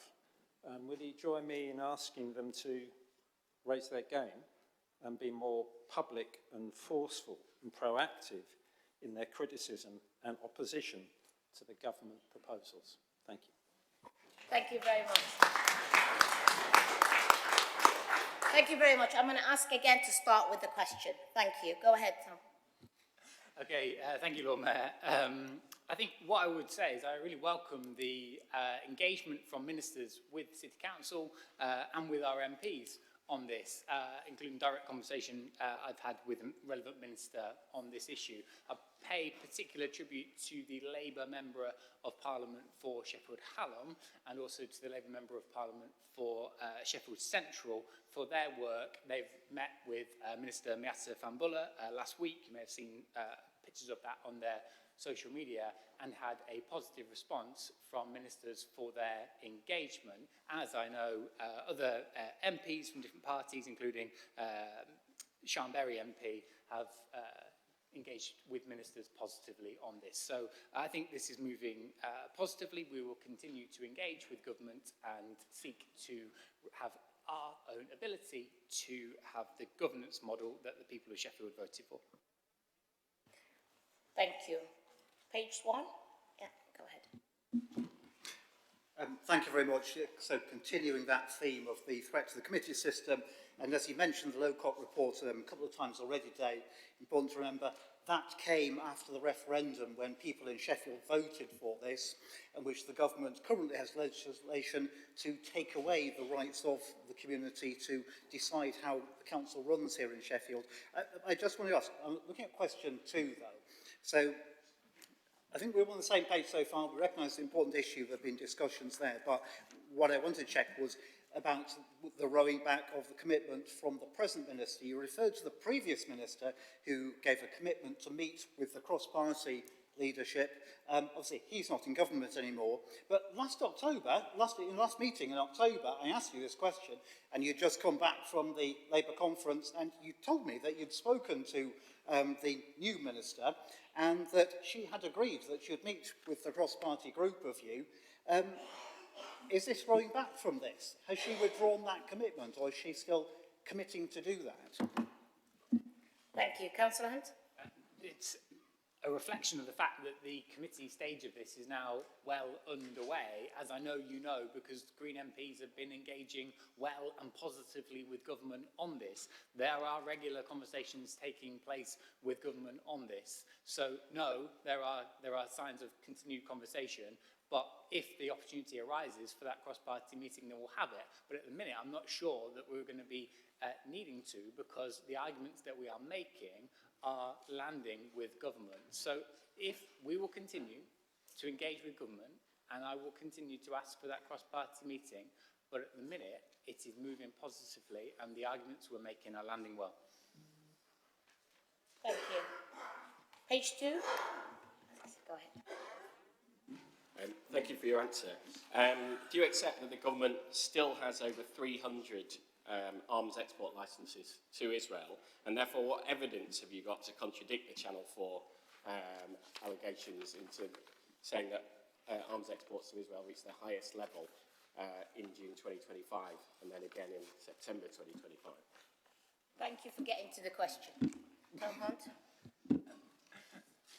The evidence is set out here. What I'm not saying that I disagree that there's 300 arms exports. What I'm saying is that my understanding is that these reports are wider than just arms. This is wider trade and export data, a whole range of goods and categories. It is set out in my answer to question 1, but if I'm misreading your question, then please do come back. But it would have to be your second bite of the cherry. Thank you. Page 2? It's still on page 2, but question 2 now. So I just wanted to clarify, because this contradicts what you said in your motion of September, not in our name. So can you just tell me, are you saying therefore that the council regrets the government's Russia ban and regrets this council's support for boycott, divestment and sanctions against South Africa, even though the motion, we took that position strongly against apartheid then? Thank you. Councillor Hunt? No, I'm not, and that's a misreading of the motion. Page 2? Still? Page 3? Go ahead. Thank you. Will you agree to publish any correspondence this council had with the current government since the general election win about Gaza and Palestine? Thank you. Councillor Hunt? Yeah, happy to. Just remember to say which question you're going to be asking. Page 3 again? Yeah, go ahead. Question 3. When do you plan on showing any correspondence you've had with the current government regarding Gaza and Palestine? Thank you. Thank you. Councillor Hunt? I think I've just answered that. That's not about question 3. I'm happy to publish any correspondence that there's been with government around this issue. Thank you. Page 4? Yeah, go ahead. Thank you, Lord Mayor. Thank you, Councillor Hunt, for your answers to my questions. I was disappointed to see that in the recent proposals for Supertram that an extension along Meadow Head was not included in that, which might go some way to ameliorating the problems that people already have sorry, this is question 2, by the way, with transport in the area and congestion, which you've already referred to today in answers to other questions. Will Councillor Hunt join me and my colleagues in the call for the Mayoral Authority to include an extension of the tram to Meadowhead to help with the current problems and any future problems that may be caused by North East Derbyshire trying to make Dronfield part of Sheffield? Thank you, Lord Mayor. Thank you. Councillor Hunt? I am ambitious for our tram network and would like to see it rolled out further in Sheffield and across South Yorkshire. There are 3 proposals that are being looked at. This is public and we have shared this information before. First is a line opening up the line out to Stocksbridge through the northwest of the city. Second, a line through the southeast of the city round to Waverley, extending to Bayton, Kilmarsh and to Chesterfield. And then third, a second city crossing line taking a route around the south of the city centre with the opportunity to look at a spur going to the Hallamshire Hospital. These have been kind of well socialised within this council, and certainly colleagues on TRC will be well aware of this. But look, we need to think hard about opportunities for being ambitious for our tram. I think at this stage I'm not going to commit to say that it should go to other places, because there are plans that are being worked up for those 3 lines that I've talked about. But I think it's absolutely right that after having had the tram for 30 years, we are now having an open conversation about the need for further mass transit options across our city and across our region. Thank you. Page 4? Yes, go ahead. Yeah, question 3. Thank you, Lord Mayor. Yeah, in terms of this, what involvement, what are local councils allowed to know about these duty to cooperate meetings? Obviously, you've been talking to North East Derbyshire since June. Why have local councillors not been involved and heard about these plans at an early stage? Thank you. Thank you. Councillor Hunt? Thank you. I'll make sure that you get a written answer from the planning team on that matter. Thank you. Page 5?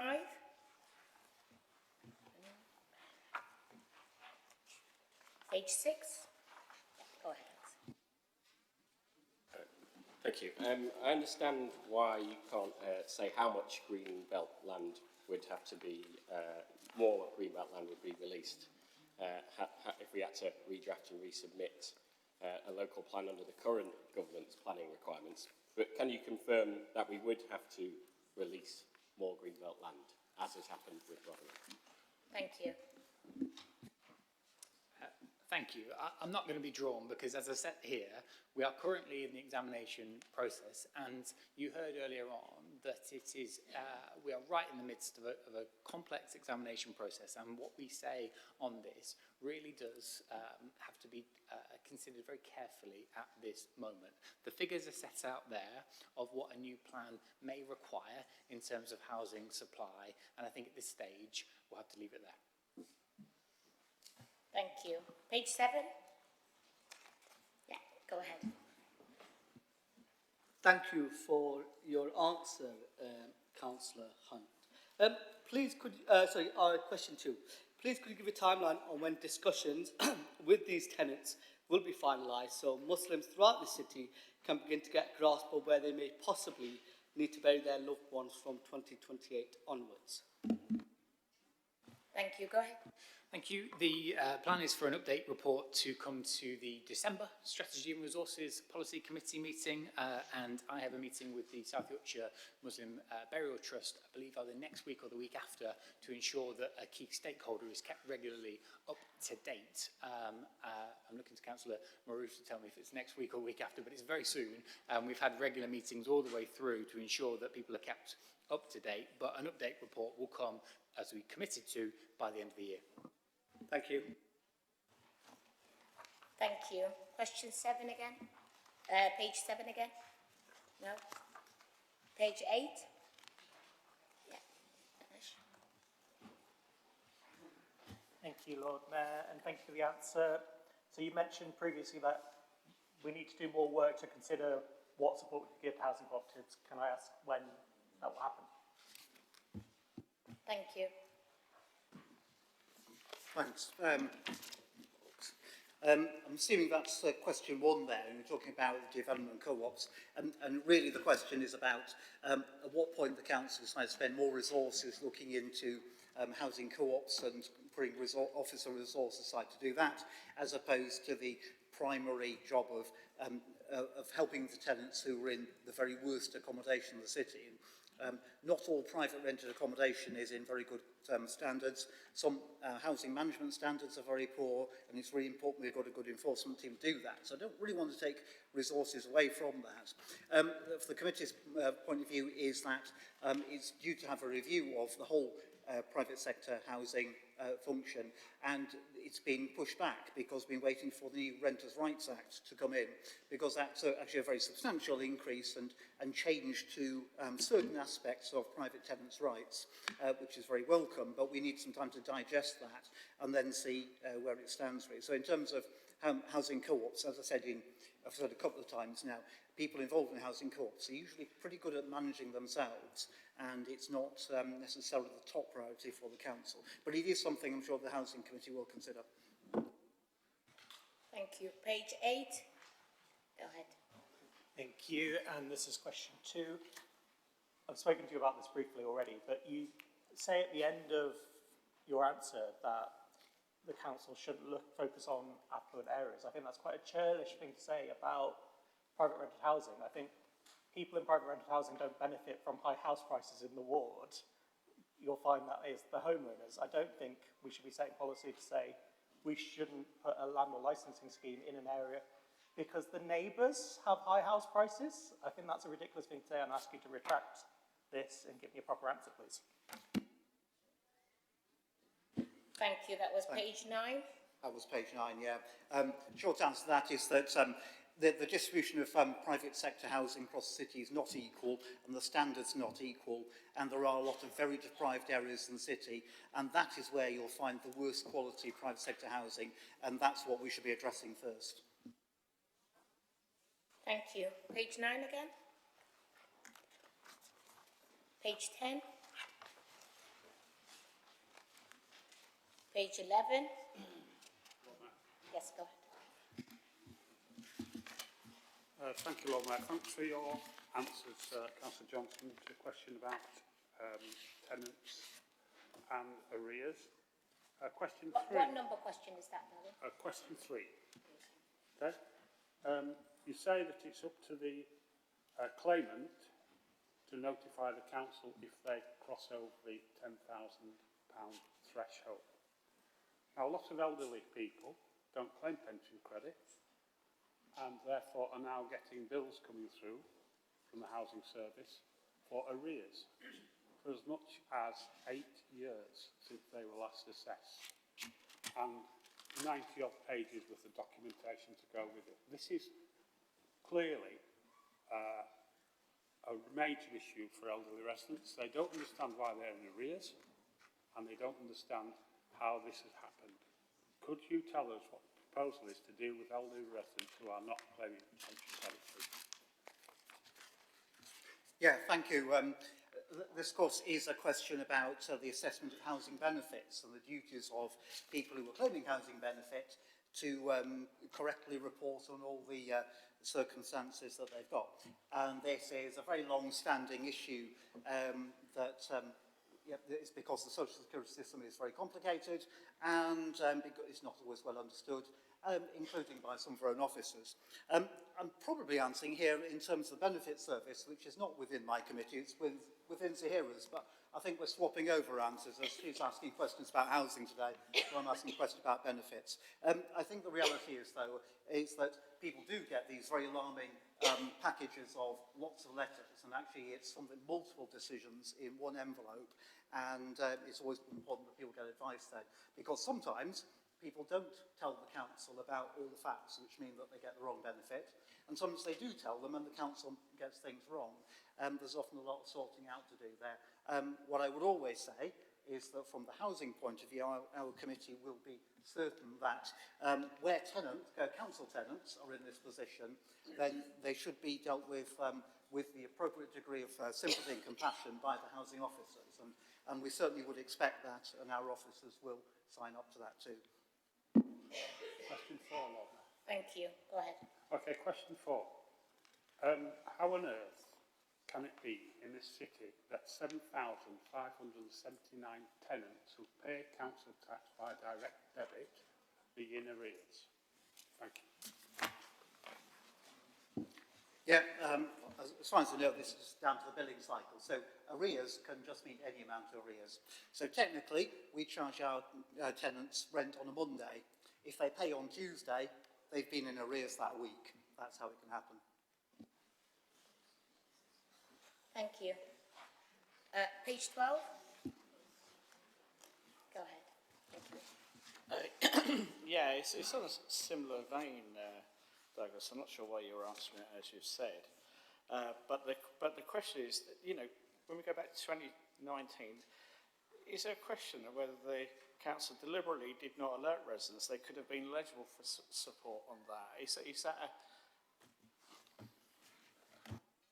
Yeah, thanks. I'll try and answer that. As I said, I think Sarah and I have swapped over committees for the purposes of today, so I'll carry on answering questions about the council tax service, which comes into her area.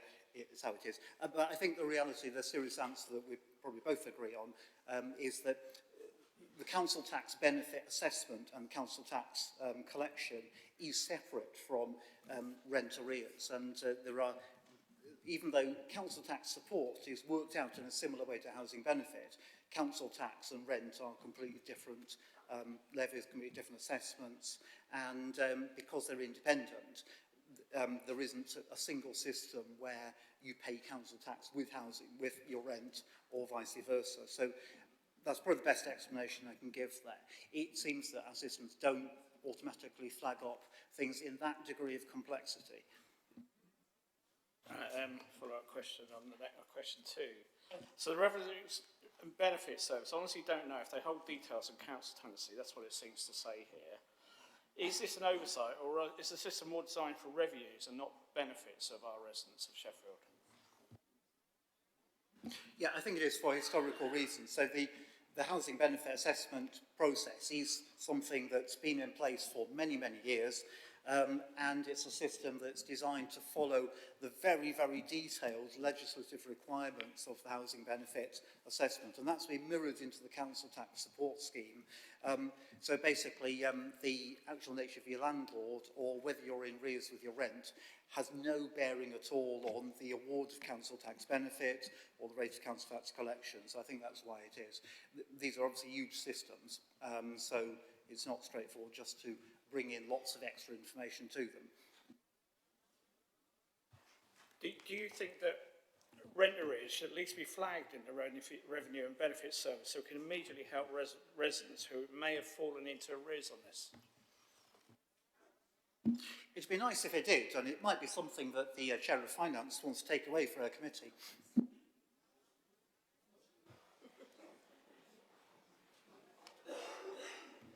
Thank you.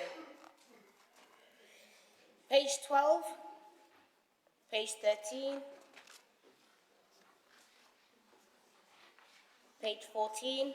Lord Mayor, thank you. Thank you for your answer, Councillor Miskell, and specifically on the very last paragraph, those 4 particular poles that are in the middle of tactile paving. Now, this issue was raised more than 3 months ago, and at that point you gave the same answer, that it's being discussed and it's going to be actioned, but they're still there. So can you please update us, please, when they are going to be removed? Thank you. Thank you. Thank you for your question. Of course, all the improvements that we do carry out on Fargate or other regeneration schemes right across the city are done in consultation and conjunction with the Access Liaison Group that involves disabled people. Quite clearly, when we do spot issues through the snagging process, that will be carried out. But it does take time to work through with the contractor and the specific contractual relationships that we have with contractors to be able to deal with them. So I can't report on the specifics of when that will actually be done, but we have flagged it up. It is an issue, and it is something that officers are progressing with the contractor. Thank you. Page 14, 15. Yeah, go ahead. Thank you, Lord Mayor. There's only one question. I suspect the assessment referred to was made in February was paper-based or desk-based. Anyone using this crossing, as I frequently do, knows just how dangerous it is. A short delay phase on the existing traffic lights would help. Significant amount of money is being spent on safety measures purely for the benefit of cyclists. Why can't some money also be used to put in inexpensive measures as an interim step, solely for the benefit of pedestrians? Thank you. Thank you very much, Councillor Masters. And thank you very much also for the discussions that we've had about this and other related issues on the corridor in the Town Hall over the last few days.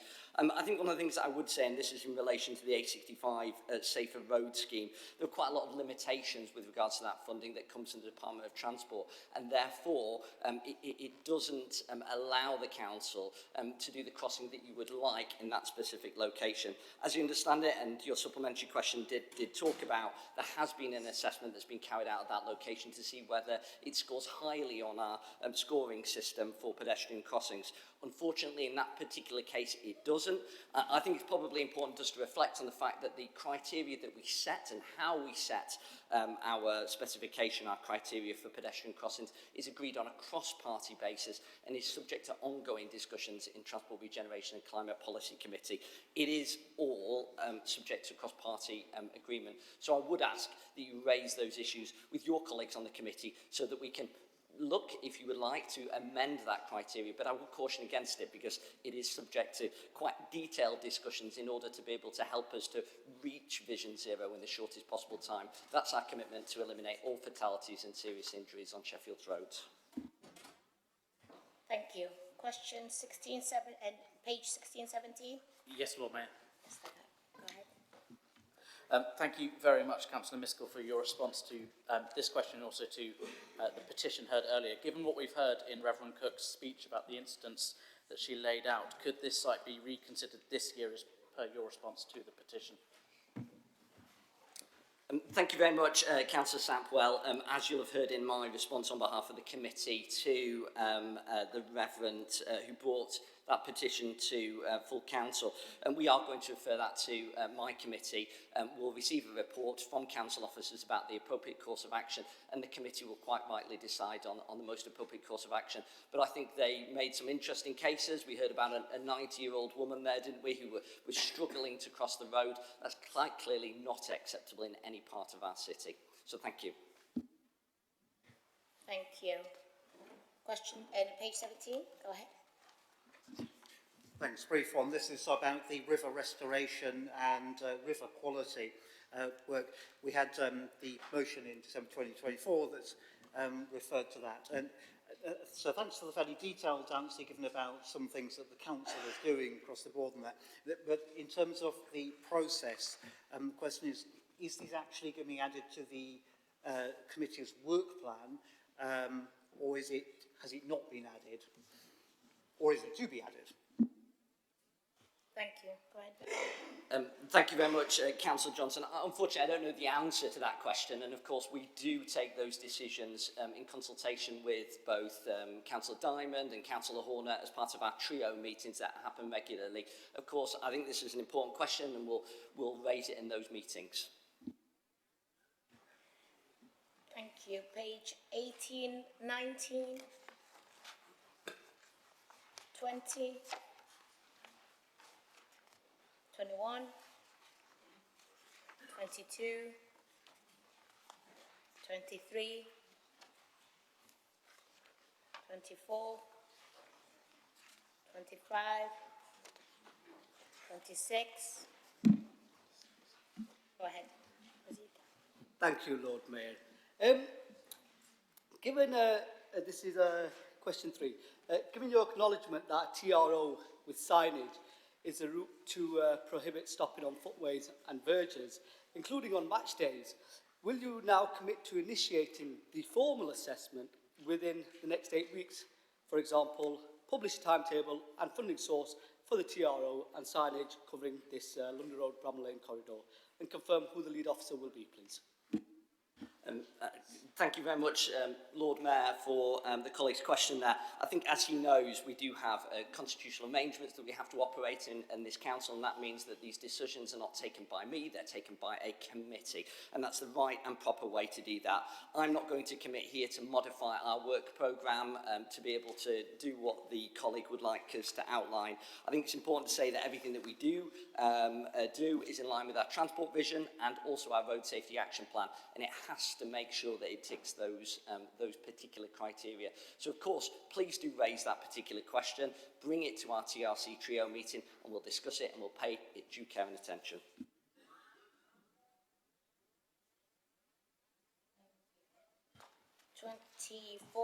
Page 25, page 26, page 28,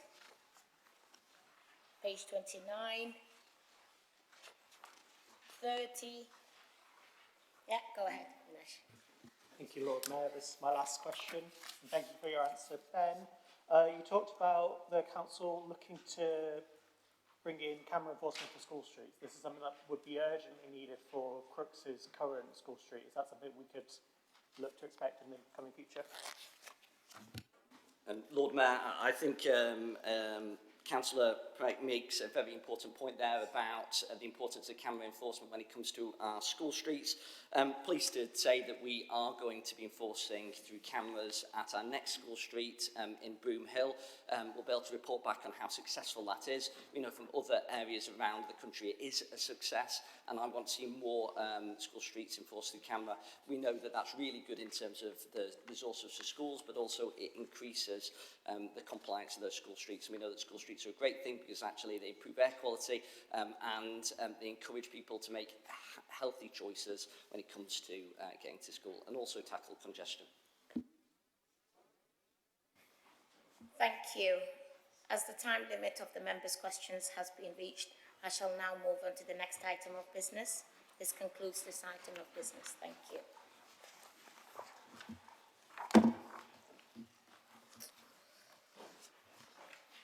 Item 7, notice of motion regarding Hope Beyond Austerity. There is a maximum time limit of 25 minutes on this item. The motion was published on the agenda, and it's also set out in the list of amendments documents circulated in the meeting. May I call Councillor ALEXI to move the motion? You may speak up to 3 minutes. Thank you. Thank you, Lord Mayor. Since 1979, the UK has been subjected to an experiment which has asset stripped our country of our common wealth, selling off our water, services, council homes and energy, forcing households to pay an annual and increasing privatisation premium, leaving many communities devoid of hope and fuelling ever-widening inequality. The political choices of the last 45 years, including the privatisation of public assets, the deregulation of finance and austerity, have led to poverty and despair, and as the impacts are more acutely felt, the search for a scapegoat. The far right and their allies in the media have predictably found their scapegoat in the form of refugees, migrants, Muslims and people of colour. This is a dangerous and dishonest deflection and a repetition of the fascism of the 1930s. Let's be clear. The cause of poverty and insecurity in the UK is inequality and the hollowing out of our public services and institutions. But there is an alternative. I'm sure many people will be aware the Green Party has overtaken both the Tories and Lib Dems in terms of membership, and has for the first time come second in national opinion polls. We are a party on the up and offering hope as an antidote to hate. Currently, we're the only party in the UK speaking the truth about inequality and calling for the redistribution of wealth. We recognise that GDP growth, with all the money in the economy being sucked up by billionaires, is not the cure for anything and is in fact deeply harmful to people and planet. Our motion outlines key actions which the government could take in the budget to begin to address some of the problems in our country. Reinstating the winter fuel allowance so our pensioners aren't cold this winter. scrapping the two-child cap to lift thousands of our children out of poverty, investing in good quality homes so everyone has somewhere safe and warm to live, and ending wasteful private contracts in the NHS. But because we cannot rely on this government to deliver any of the change it promised locally, we are calling for action to fund our public transport system, allowing those currently disconnected and isolated to be able to travel around the city, visit relatives, visit friends, and travel to work. To roll out solar panels on council housing in order to bring down bills for our council tenants so they can afford to heat their homes and have more money in their pockets, and to support our shared green spaces and nature. If you believe in a fairer, more equal country, free from poverty, prejudice, bigotry and hatred, that values communities over private profit, please vote for our motion, and then join the Green Party and help to make hope normal again.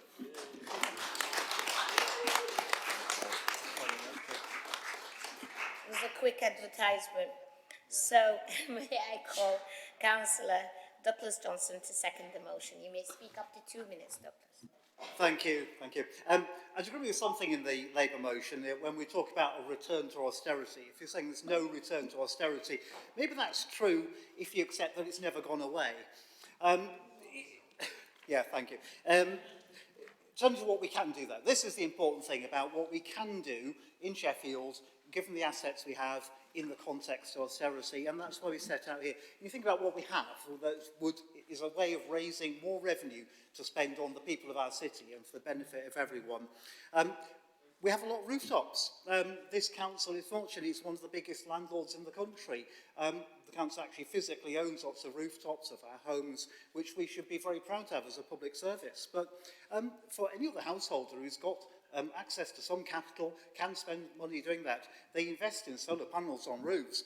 It's obviously a game changer for climate change, but it's a way of raising revenue for the city. We've said for a long time that should be rolled out. It is an opportunity that this council has just never been willing to take up. So if we've got the political will, I'm sure that can be done, and that's what we're asking for. Similarly, the workplace parking levy. Now, you've heard us talk about this many times, but of course, there's more and more people realising, yeah, this is just a prime asset. It's been shown to work in Nottingham, where it's where actually the finances in relation to the workplace parking levy have been astronomically successful. They've extended their tram system. Someone was asking about an extension of the tram system before. This is how you do it. And the ideal thing about this is it's a tax, if anything, that falls only on the bigger employers in the city. It's a bit of a tax the rich initiative. And then finally, biodiversity net gain is a huge opportunity to invest in our woodlands, our green areas, our rivers, in the way that we all say we want to. And we just need to harness a pipeline of activities for those resources that come from biodiversity net gain to plug into. Thank you very much. Douglas. Thank you. On time. Brilliant. There are 2 proposed amendments, and these are number 1 and 2 on pages 2 to 4 on the list of amendments circulated at the meeting. May I call on Councillor Fran Belbin to move the amendment number 1. You may speak up to 2 minutes. Thank you, Lord Mayor. Colleagues, you can tell it's getting near to Christmas because the Green Party with this motion have already written their letter to Santa. Unfortunately, when it comes to the local assets, I'm not sure the people of Sheffield would actually agree with them. They seem quite a narrow set of requests, and I'm not sure that including parking charges is on everybody's Christmas wish list.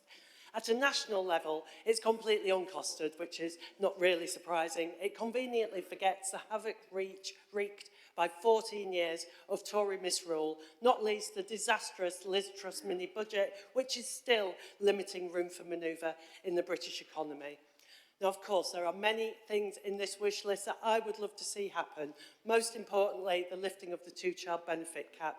That would have a real impact on poverty in Sheffield and across the country. I'm much less convinced, frankly, by the economics of introducing a wealth tax on the one hand and then giving it some of it straight back to the wealthiest people in the form of a winter fuel payment that is not means tested at all. But where I really do take issue with the Green motion is their contention that austerity has just carried on regardless under a Labour government. This is a government that has introduced £25.7 billion worth of extra funding for the NHS. thousands more GPs, millions more appointments, already delivered. £27.8 billion National Wealth Fund to invest in green infrastructure, in jobs and in industry. That has already been created. And perhaps most importantly for the people in this room, a commitment of £10 billion over the next 3 years, real terms increases in local government core spending power. For us here in Sheffield, we have already had this year a 9.4% above average increase, already delivered.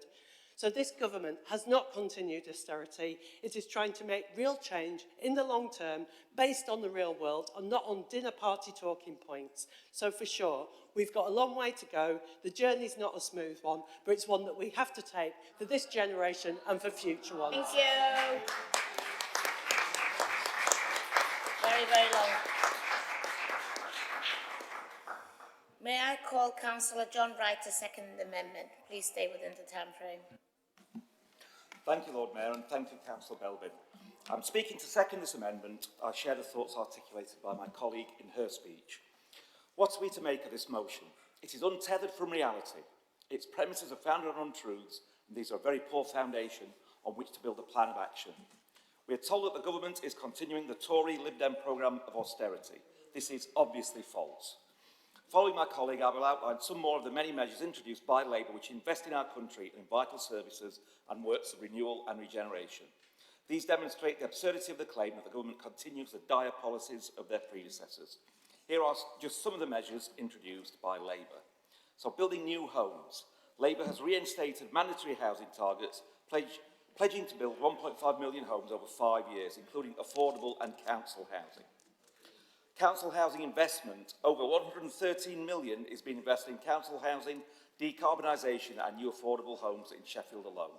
These are vital tasks. We're in the midst of a housing crisis caused in part by austerity, and Labour is implementing practical measures to address this.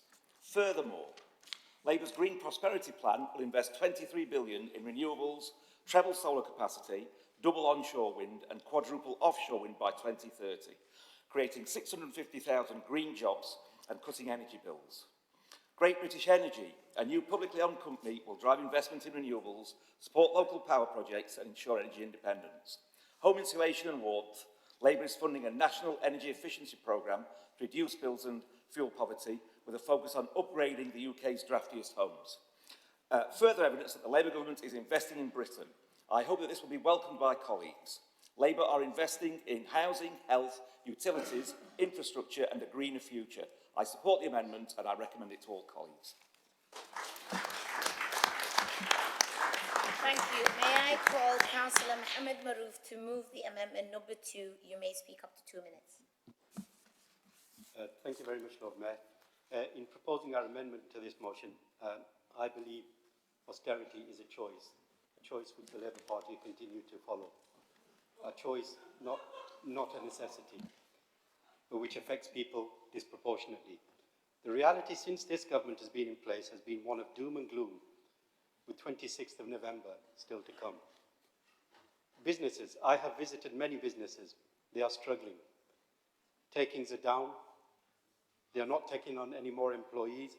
National insurance increases have affected many, and further tax burdens will continue to tip them over the edge. Confidence is at an all-time low. This is the reality in Sheffield around business.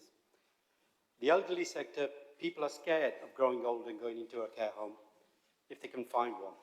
The costs wipe out everything they have worked for. Why should that actually be the case? The housing market, something I am actually familiar with, and my colleague suggested that they've got an ambitious programme to develop millions of new homes or hundreds of thousands of new homes. There isn't the confidence in the industry. I'm sorry to tell you, it doesn't exist. The confidence is not there. People are not prepared to develop. We can have as many targets as we wish. They are not going to be delivered as long as there is a lack of confidence in this government. Jobs, businesses are reluctant to recruit. Apprenticeships, and I've visited many community centres where people are keen to get into apprenticeships. They can't get hold of a job where they can be an apprentice. Employers are not prepared to take on apprentices. Again, something that they talk about, but in reality, it does not exist. This government has failed people and continue to do so. People are not interested in political narrative. They see what's going on. What is needed is a strong and fair economy, growth and a kickstart to the economy desperately needed, a fairer tax-paying policy with changes focused on super wealthy, big banks and the social media giants. Thank you, Lord Mayor. Thank you. May I call Councillor Barbara Masters to second the amendment, please? Thank you, Lord Mayor. Green's notice of motion has the word hope, but not what we should all hope for, nor does it clearly explain how the wish list can be achieved. We should learn from the past if we are to shape a better future, not just focus on what will widen divisions and feed resentment. We all want better housing, support for families, for our pensioners. Greens, this cannot be paid for by just raising taxes on those with assets over 10 million. You're telling family farmers, asset rich but cash poor, that instead of improving our food security, they must pay for doing that while faced with the prospect of their farms passing to multinational agro-businesses or private estates held in trust. One definition of green is naive, a lack of critical thinking.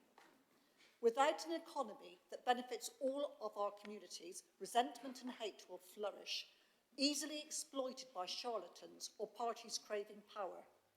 We must face the economic realities of our interconnected world and understand how to rebuild our local economy. Without a thriving economy, we cannot pay for all the improvements we need to see. Where is the hope in the motion? Where are the measures that are not ideologically driven or those that will not damage our local economy even further? Sheffield has its own unique challenges and advantages. That should be our focus. With many things, Greens, you are behind the curve. Others do the heavy lifting often before you're out of the starting block.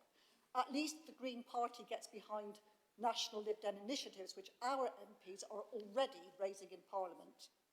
This government has learnt that hard decisions need to be made as circumstances change. We urge our colleagues opposite to also press the government to rethink its policies which are suffocating growth, research and development and undermining much of our societal structures. If we want a better future for our communities, we need to be at the forefront of shaping it in response to our changing world climate and the pressures that brings. Thank you. Thank you. Thank you. We now move to debate on this matter. May I call Ben Miskell to the microphone, please? Lord Mayor, I think it's fair to acknowledge, isn't it, that the Greens have brought forward their election manifesto early with this motion in lots of ways. Now, preparation really matters, and I know that as a school teacher, and I say that to the kids, but it's not just that, and timing really isn't the only test either. Now, Sheffield, of course, faces a huge amount of challenges, and I'm really disappointed in lots of different ways that the Green motion doesn't mention these. What about rising poverty? What about pressure on our special educational needs and disability system? The need to strengthen community cohesion and public services?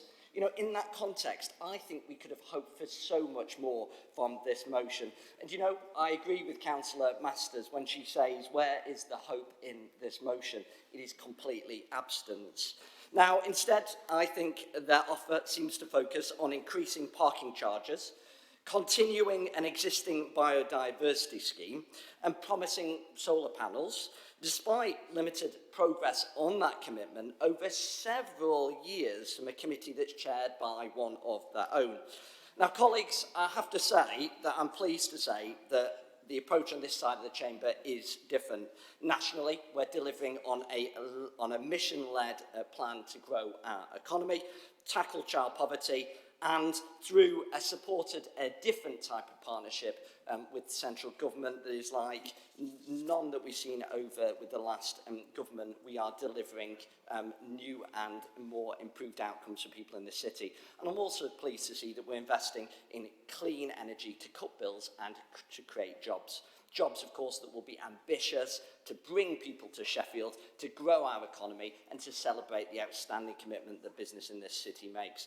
Lord Mayor, I think it's important that we bring hope to people in this city, and it's quite clear that the Green motion does not do any of that. Thank you very much. Thank you. Can I call upon Councillor Marshall, please? Thank you, Lord Mayor. If the last 15 years have taught us anything, it's that austerity doesn't work. Whether it's in our public services, our local councils, our economy, or most importantly for our people, it's clear that austerity has failed. It's nothing more than a vicious cycle of decline, the continuation of which is a political decision. What to successive chancellors, including the current one, has been responsible fiscal policy, has to third-born children in poverty being the reason they have no food to eat. I could go on listing all the ways austerity has made living and working conditions for people up and down the country worse, but I don't need to.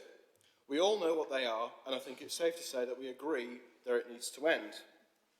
To speak on the amendments briefly, I think it's great to have the Labour group on side when they say that they don't accept that there's been a return to austerity in the current government, because of course there hasn't been a return. In order for you to return to something, you first have to leave it, which this government hasn't done. And I promise, Councillor Johnson, I wrote that before your speech.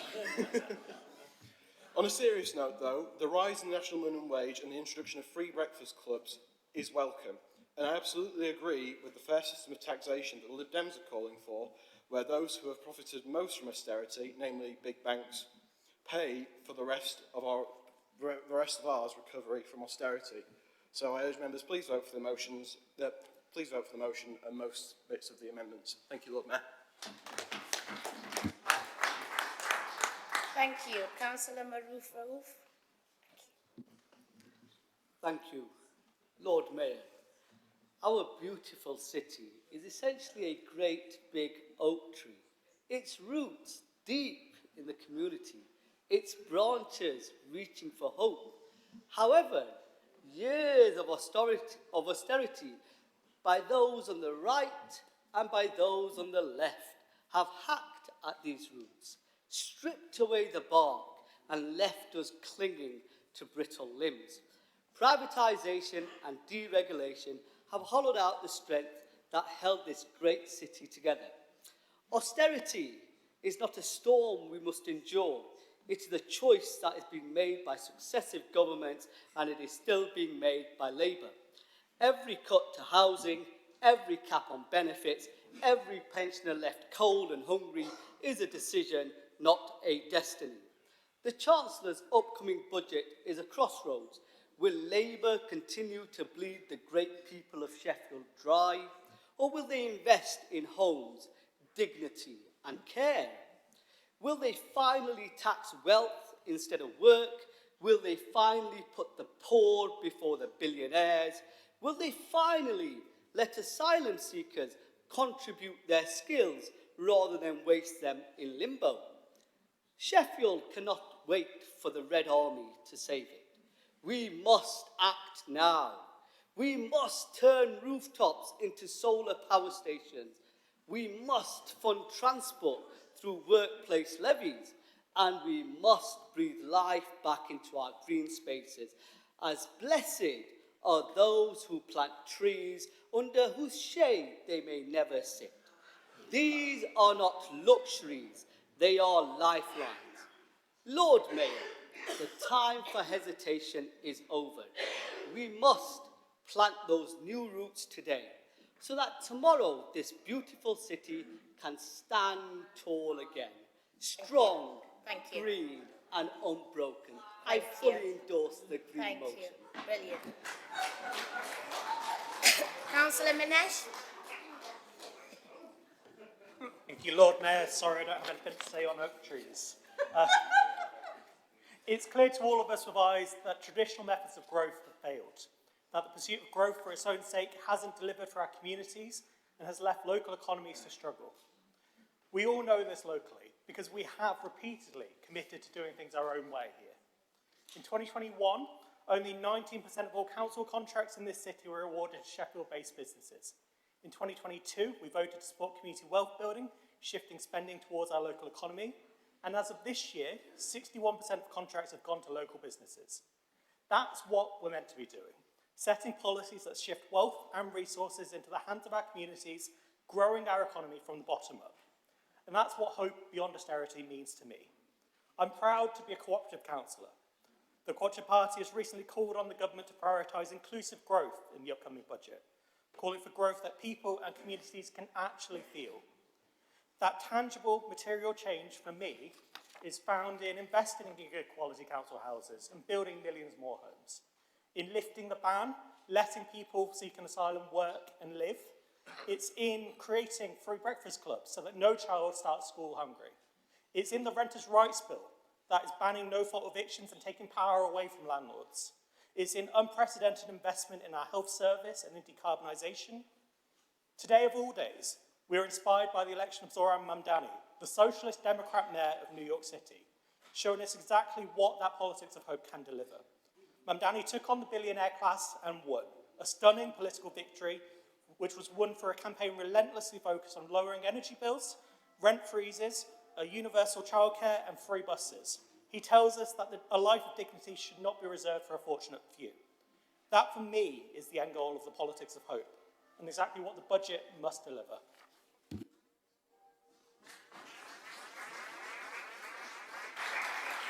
Councillor Rice. Thank you, Lord Mayor. I'd like to thank the good council for ChatGPT for his previous contribution. And genuinely, the fact that I followed both of them, my second point was going to be on the on the Labour councillors' previous comments that a vote for austerity is a vote for Labour. A vote for Labour is a vote to end austerity, which, given the topic at hand right now, feels a little bit on the nose. I'd like to make a point of what Councillor Belbin has said regarding GPs' appointments and a number of GPs. I come from a family of doctors, both my parents GPs. My sister trained to be one and has finally, after many months of looking, found a job nowhere near where she lives or where her children have been struggling to get appointments. And that is mirrored across this city. The number of people that I've spoken to who are still scrambling on that 8 a.m. Kind of waiting list, I have many times. People who are having to wait weeks to see their GP don't feel like that's working. But then we think about the austerity, the cuts, and you might have put a few bits here or there, but there have actually been cuts under the Labour Party. You look at the Adult Skills Fund, something which is raising communities up, raising people up for their English skills, their math skills, things to help them into employment. That's been cut by 3%. The allocation to this council has been kept steady at £2.27 million for the last 3 years. So that is a real terms cut with inflation attributed. So, is a vote for Labour a vote to end austerity? Well, I don't think the people of this city feel like it so why aren't you honest with them?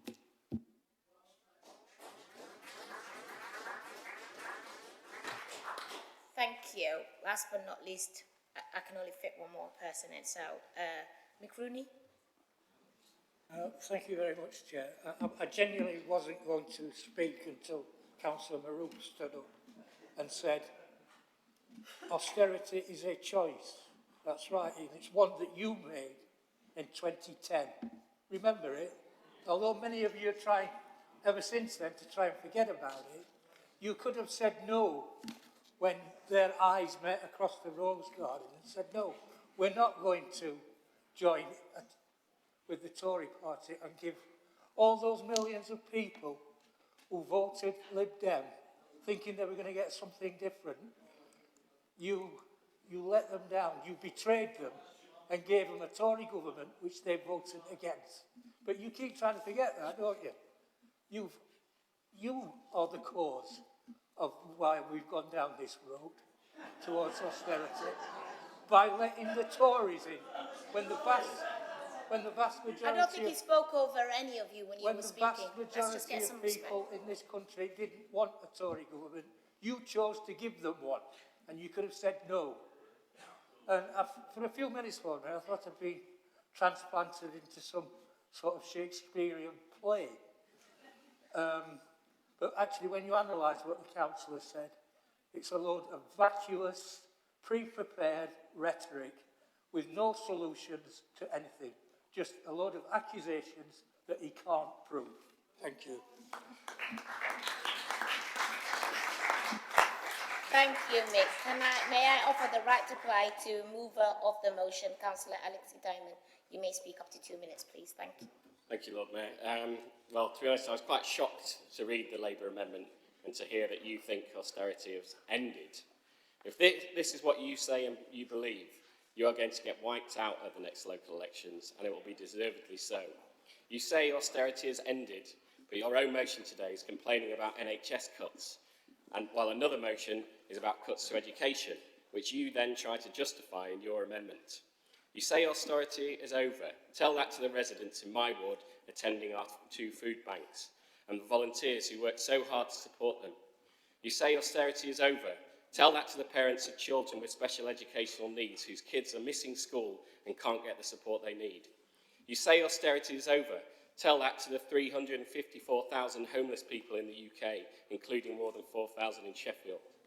Tell that to the pensioners who have lost their winter fuel payments and those who have to choose between heating and eating.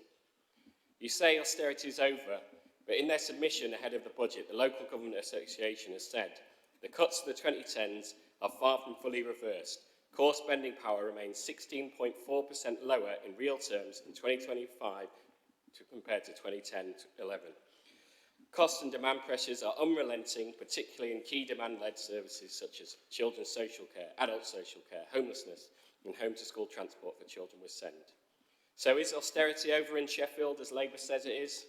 If it was, we wouldn't be asked to make savings, efficiency, or cuts in the next council budget. But we are. For the 2025-26 budget, the council has a target of achieving 58.5 million in savings. Does that sound like austerity is over? Only when the last food bank closes, when this council doesn't have to cut our budgets every year, when the government stops cutting vulnerable people's benefits, when we no longer have thousands of on council house waiting lists and in homeless accommodation, only then will any of us be able to say that austerity is over. Thank you. Now going to move to vote on amendments number 1, moved by Councillor Fran Belbin, which will be conducted using the electronic voting system unless we have a non-unanimous support for the amendment. Is the amendment agreed? Dissent. I will take this. So if the members wish to please move to the voting system, yeah?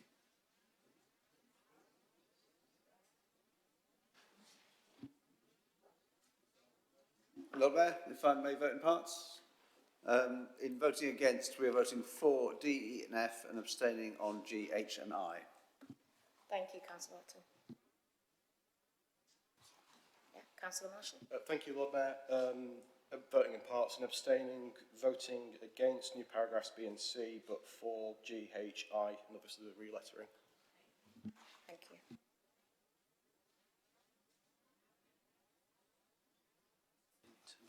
Okay, how do I do that? Can I please remind the members of the council that there will be a time of 30 seconds to conduct each electronic vote. Please ensure that you are all logged in and using the microphone. Instructions of the voting procedures can be found on the member's desk. If any reason you are unable to log in, please, and difficulty to register, please say so. Thank you. Yes, we'll go ahead.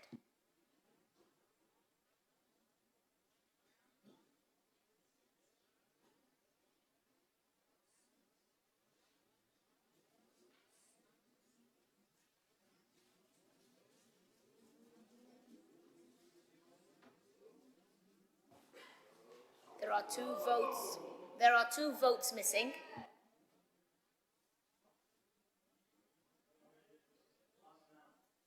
Yeah, we'll call it. There's one more person registered to vote but didn't vote. That's all.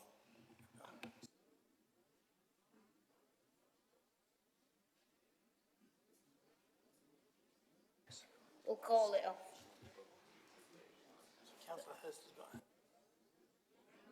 Councillor Hurst. Lord Mayor, my apologies. I ought to have said to you, Councillor Weatherall has gone home because he's feeling ill. Yeah. But he has left his electronic on. console Yeah, on. gotcha. Thank you. Sorry.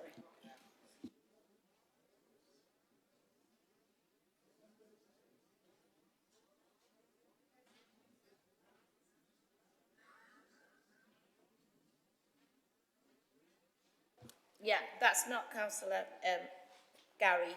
It's somebody else in here that said we're here, but not yet. Jane Dunn has gone home. Yeah, don't make any difference. There's still one person.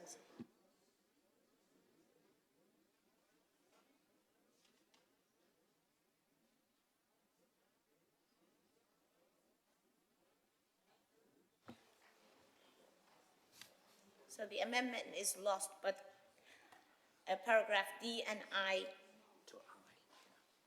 D to I in parts are carried.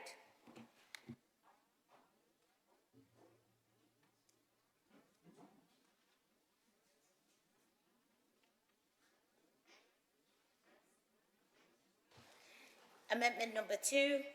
I'm now going to move to vote on amendments number 2, moved by Councillor Mohammed Maroof, which will be conducted using the electronic voting system unless we have unanimous support for the amendment. Is the amendment dissent? Dissent. Thank you. We'll move to electronic.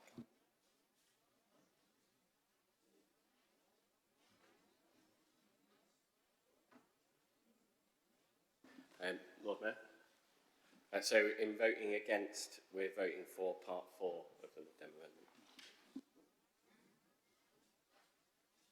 Councillor Hurst.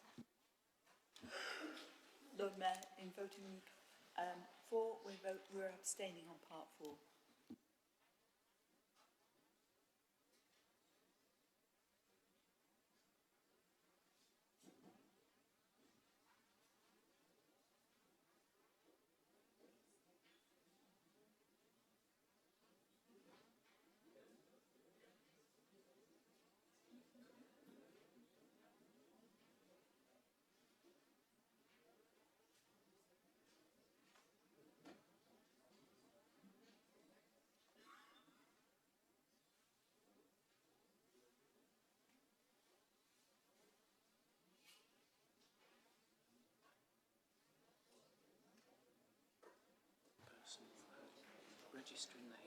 Yeah, we've still got 73, but there's a person that is registered to come in, but not here.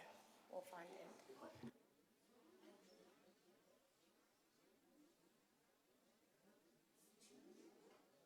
Okay, the motion,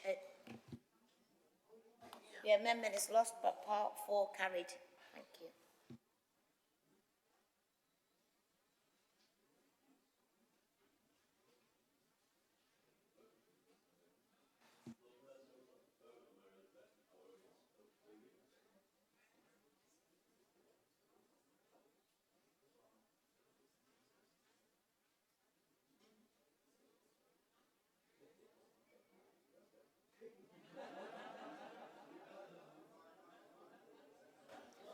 We're going to move to substantive motion. I'm now going to vote for the substantive motions, which will be conducted using the electronic voting system, unless we have unanimous support. Is the substantive motion agreed? Dissent, Lord Mayor. Dissent. In voting for, we're abstaining on GH and I from Labour Amendment again. Thank you. Dissent, Lord Mayor. Councillor Hurst? Dissent, Lord Mayor. We're voting in parts. We're voting against the part of the amendment 2 that carried, that we previously voted against. Sorry, my brain's gone dead. It's been a very long day. Yeah. Councillor Booker?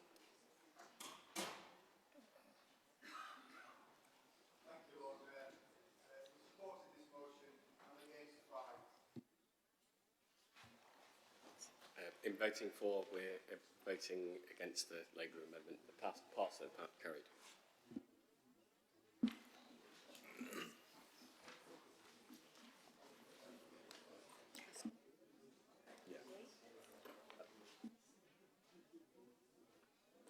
Lord Mayor, in voting for the amendment, we're voting against the new J, we're abstaining on KII, and KV, the new Ks, and against the new L. And then voting for new G. It's in keeping with how we voted. I was just trying to help, but it's how we voted previously, except we're accepting the 4G from the Lib Dem amendment. Sorry, Lord Mayor, a slight omission last time. Obviously, I said which parts of the Labour amendment we're abstaining on. The parts that we deleted in our amendment we're voting against again. I've neglected to say that, so we're voting as we did at amendment stage, otherwise for. Thank you.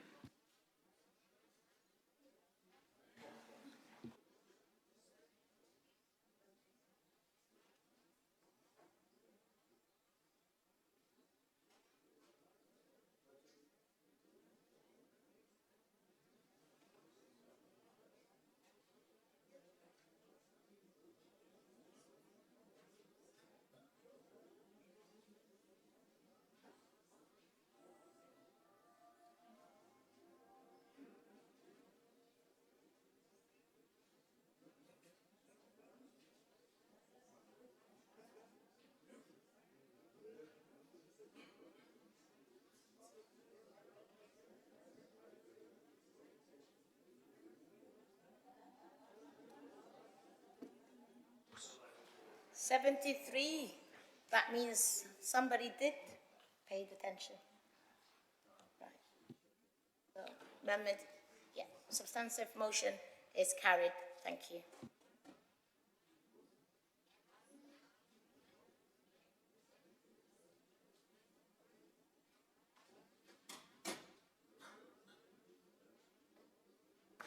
Item number 8. Notice of motion regarding standing together against racism and for an inclusive Sheffield. There is a maximum limit of 25 minutes on this item. The motion was published with the agenda and it's also set out in the list of amendments documents circulated in the meeting. May I call Councillor Tom Hunt to move the motion? You can speak up to 3 minutes, please. Thank you, Lord Mayor. It's been a long meeting, but I think this really matters. I'm proud that Sheffield, our city, is drawn from many different faiths, cultures and backgrounds. People whose roots here go back as far as can be traced.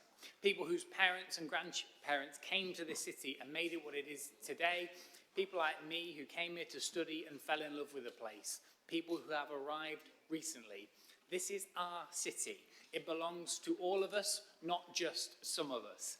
In recent months, we've seen an emboldening of racism and anti-migrant hate across the country. The only way to defeat it is to call it out, name it and oppose it head on. So let us be clear and say with one voice, hate speech, racism, Islamophobia and bigotry have no place in our city. People have the right to democratic protest, but we must stand firm against anyone who seeks to divide us or incite fear. Those people who spread hate claim to speak for us, but they don't.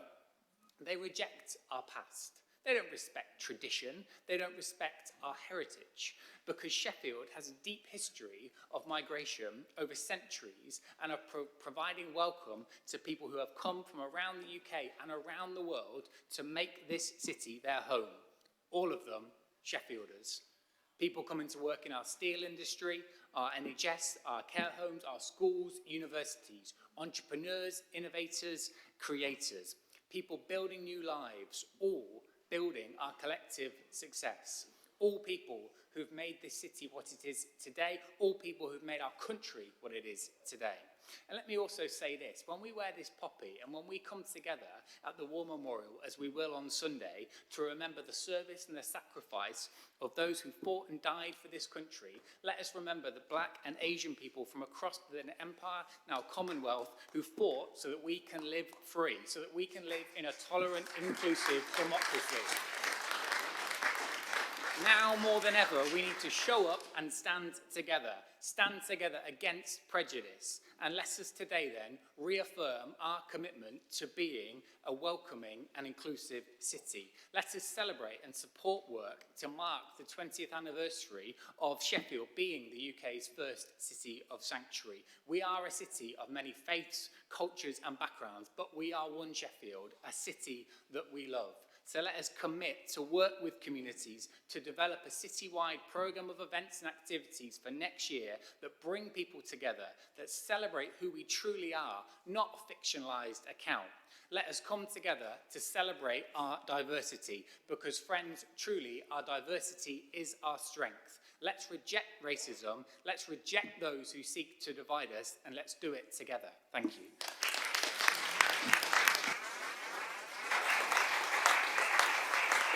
Thank you. Can I call upon Councillor NABEELA MOWLANA to second the motion? You may speak up to 2 minutes. Thank you, Lord Mayor, and thank you, Councillor Hunt. I'm proud to be seconding this motion today as Sheffield Council's migrant champion. It's no secret that we are at a critical moment, not just for Sheffield, but for us as a country. We've seen the return of fascists openly marching on our streets, the dehumanising rhetoric of us and them, and the language of strangers used by some in political office. And we've seen the very worst consequences of this across the country, with hate crime rising and women bearing the biggest brunt of this as victims of some horrific acts of violence. And in the face of all of this, Sheffield's affirmation as a city of sanctuary isn't a platitude, it's a rejection. A rejection of the politics of divide, the politics of hate, the politics of scarcity and self-interest, because there is an alternative. We can and must be the country of the NHS, a proud, proud Labour invention, a health service built on care, compassion and community, and on the backs of migrants. We can be the country that builds a new generation of social housing where everyone has a safe place to call home. And we can be the country that proudly champions workers' rights, where dignity in work is not a privilege, but a promise to everyone, citizen, migrant, asylum seeker who want to contribute to our community. And we've seen from Sarah Mamdani's campaign in New York that when politicians speak to the real issues people face, people from all walks of life and across almost all political persuasions will join you. That is the task before our government and council, to reverse 14 years of austerity in an era of misinformation, to govern with courage and conviction, and to be the administration that delivers both bread and roses in what has been and what will be a proud Labour tradition. Thank you.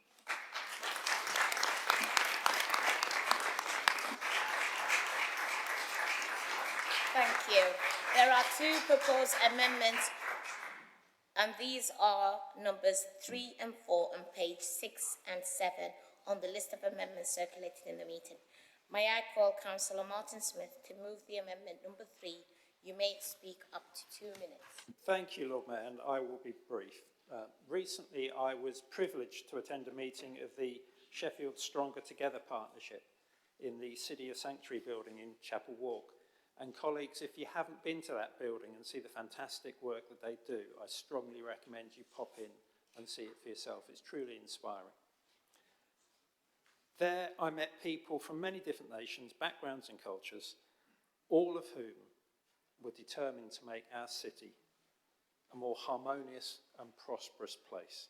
I was bowled over by their energy, their enthusiasm, and I agree with Councillor Hunt, every single one of them is a Sheffielder. Lord Mayor, our city stands up for what is right. Our city is at its best when we come together and oppose those who seek to divide us. Unfortunately, the latter are all too prominent on social media, hence this very minor amendment that we put in. Lord Mayor, racism and all forms of hatred have no place whatsoever in a civilised society. Thank you. Thank you. May I call Councillor Andrew Sengar to second the amendment? Thank you, Lord Mayor. The city has a proud record of welcoming people from across the world to settle here, and I'm happy to follow the 3 previous speakers and to be associated with their words and thoughts. I grew up in the 1970s and early 80s, where a time where openly racist attitudes were tolerated, whether that was abusing South Asian shopkeepers, bullying the handful of black kids in school, or through to monkey chants aimed at black footballers from the terraces. Too often, authority figures remained silent at the abuse and discrimination aimed at minorities. From my teenage years, I believed that the arc of progress was heading in the direction articulated by Dr. Martin Luther King Jr., that we should judge people not by the colour of their skin, but by the content of their character. And Lord Mayor, we were making progress for many decades, and I'd like to pay tribute to my colleague and friend, the late Councillor Mike Reynolds, and all those he worked alongside in making Sheffield the first UK city of sanctuary, and really looking forward to celebrating the 20th anniversary of that in 2027.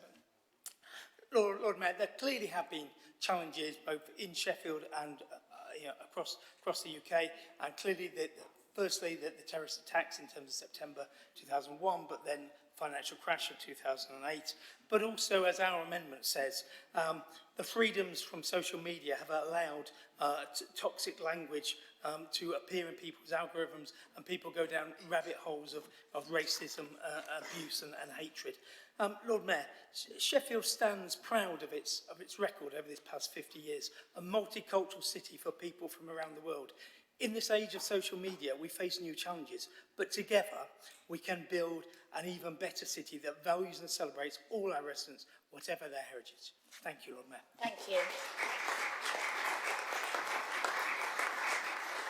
May I call Councillor Angela Argenzio to move the amendment number 4. You may speak up to 2 minutes. Thank you, Lord Mayor. On Friday the 7th of November, so in 2 days' time, it will be exactly 29 years since I moved permanently to Sheffield. Mine was a choice. I was not fleeing war, persecution, famine, or any other, major reason. At that point, I moved from one part of Europe to another. This motion touches me on a very personal, I would say visceral level. And whilst I'm grateful to the leader and Councillor MOWLANA for bringing this motion forward and reaffirm our stand as a city, I'm angry about the national narrative perpetrated not just by the far right, but by the current government itself. The scapegoating of migrants has huge consequences for us all, has huge consequences for people who have lived in this city for years, and they are 3-4 generations in, and they are being targeted by racist attacks. And whilst it is singling out particularly people seeking sanctuary in the UK, it puts all of us at risk. In particular, the fear of violence and intimidation makes people of colour in our city, and especially women, feel unsafe. And I know this because I've had so many conversations with people, over the last couple of years, but particularly in the last 6 months. And I work daily with people of colour, and I know how fearful they are. So what starts as an attack on migrants gives license to those who express racism, gives license to people to express racist views. We are all human beings, and we should not dehumanize or demonize people who are different from us. And when we do that, we all lose our humanity. Thank you. May I call Councillor ALEXI to second the amendment, please? Thank you very much, Lord Mayor. I really welcome this motion and agree with everything that is in there.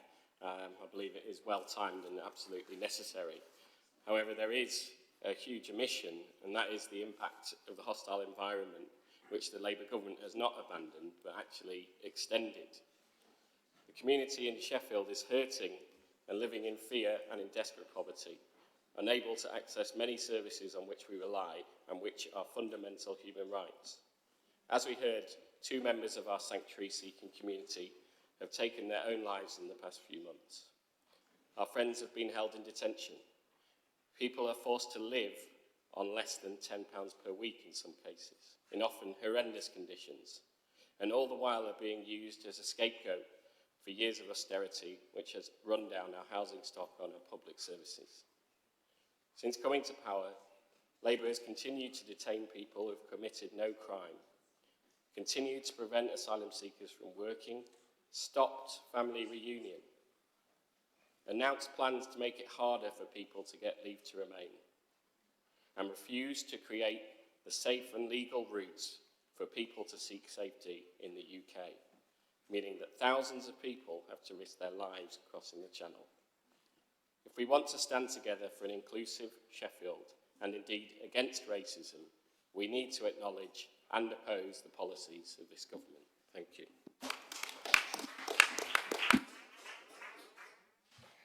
Hi, we've reached the time for the guillotine, so do your members want to extend for another 15 minutes, or no? It's too cold? Who wants to go home?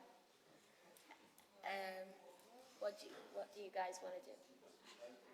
Yeah, can we put it to vote for, sorry. I don't think there doesn't seem to be an appetite to extend the meeting. Yeah. So I'd offer the right to reply to the motion. Okay. Can I offer the right to reply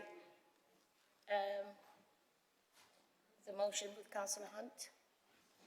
That's okay. I welcome the comments that have been made. I think, real passion and commitment for tackling racism from all sides, I hope. So, when this comes to a vote, and let's move to it in a minute, I hope that we will see full commitment from every single councillor in this chamber for the words in this motion, every single part of it. So, let's move to the vote, Lord Mayor.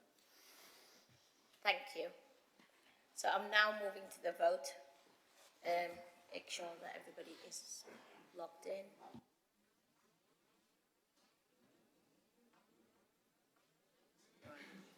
So I'm now going to move we're going to now move to the vote on the amendment number 3, moved by Councillor Martin Smith, which will be conducted using the electronic voting system, unless there's a unanimous for this amendment. Is the amendment agreed? Yeah? Everybody here? Come through? Good. The amendment is carried.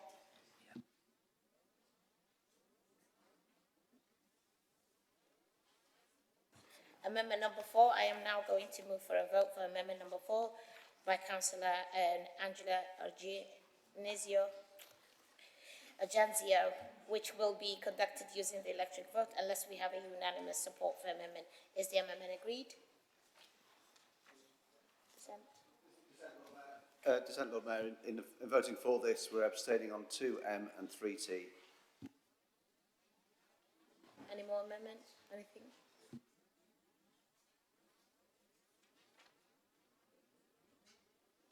We'll move to vote.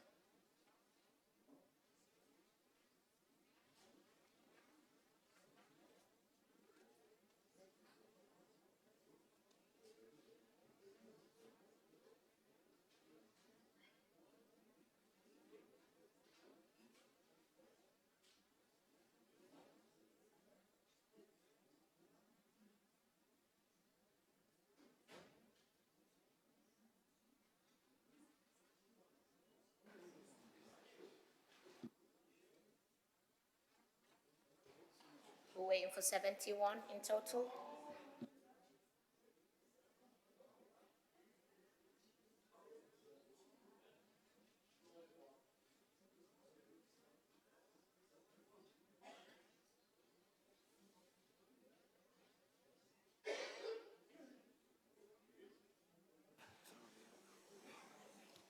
There's one vote missing, but we'll call it 69 for, 1 against.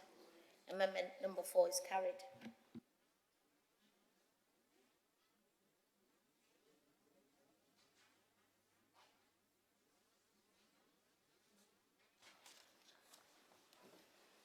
Right, substantive motion. I'm now going to move to vote for substantive motion, which will be conducted using the electronic voting system unless it's unanimous support of the motion. Is the substantive motion agreed? Or dissent? Lord Mayor, dissent again. We're abstaining on the same things we abstained on the Green Amendment. Lord Mayor, we're abstaining on the new E, M and T that passed from the Green Amendment, but voting for. Okay, let's move to the vote.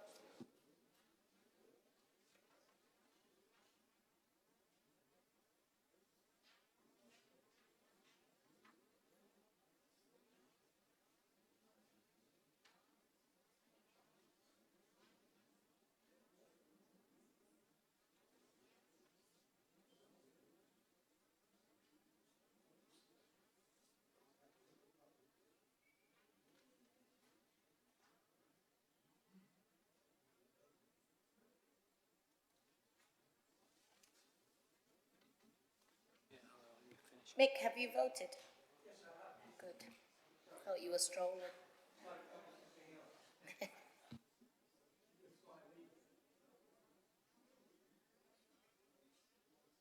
There's two people slowing us down. It is. I was going to blame you. Right, let's call it 68 for, 1 against. Substantive motion is carried. Thank you.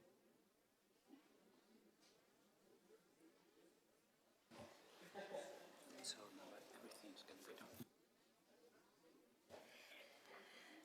Item number 9, notice of motion regarding advanced skills and opportunity through higher level apprenticeships. Can I call Councillor Rice to move the motion?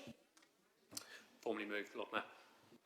Can I have Councillor Martin Smith to second the motion? Formally, Lord Mayor. There are 2 proposed amendments on these are number 5 and number 6 on pages 9 and 10 of the list amendments circulated in the meeting.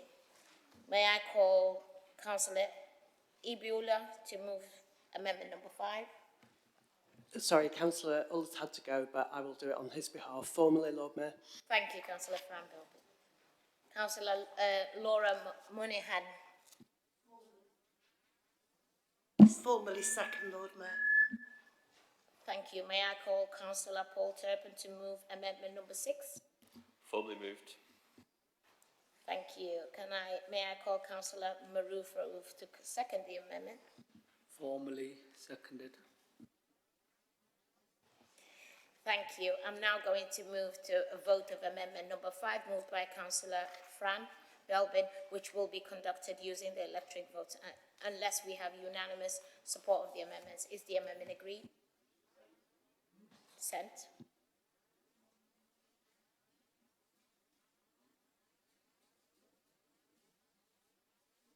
Can we go straight to the vote, please? Thank you.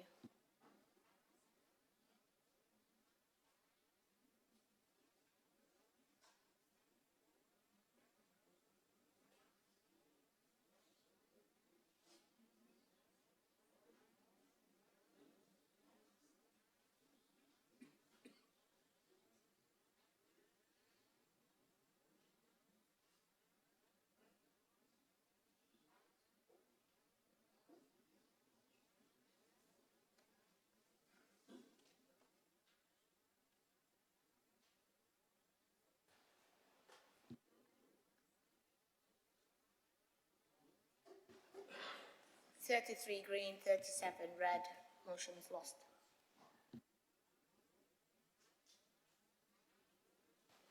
Amendment number 6.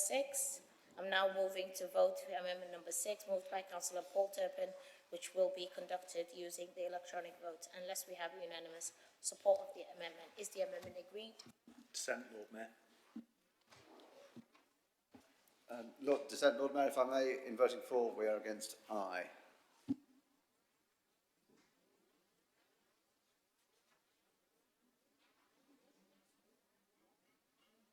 Let's move to vote, please.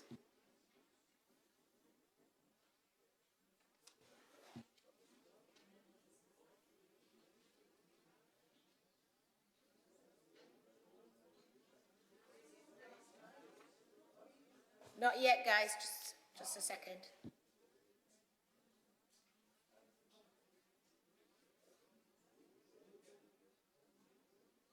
Sorry, Lord Mayor, just a procedural issue, I'm concerned that the record for the previous amendment will be wrong if people have now changed their vote on the previous amendment thinking we're voting on the next amendment.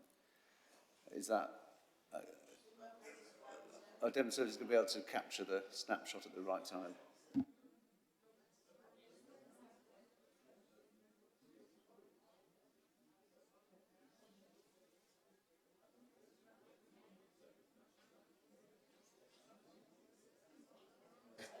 Yeah, no. The technician has, you ended the vote. Amendment 5 is corrected. It's correct. So if you... Yeah.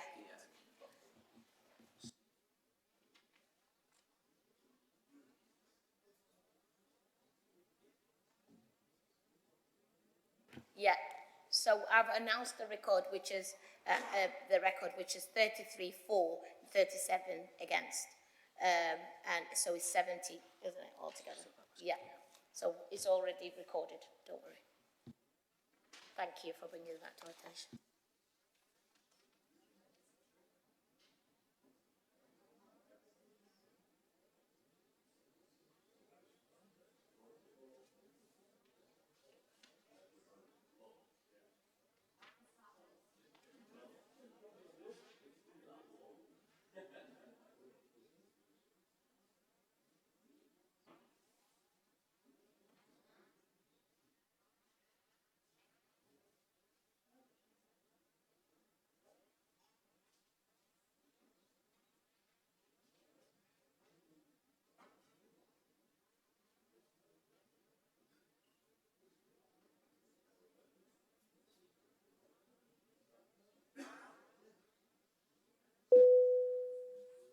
Amendment is carried, 39 for and 31 against, but paragraph I is lost.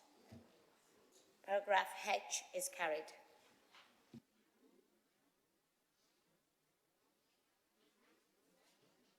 Now we move to the substantive motion. I'm now going to move to vote on the substantive motion, which will be conducted using the electronic vote, unless we have unanimous support of the motion. Is the motion carried? Dissent, Lord Mayor, voting against. Okay. Anyone else?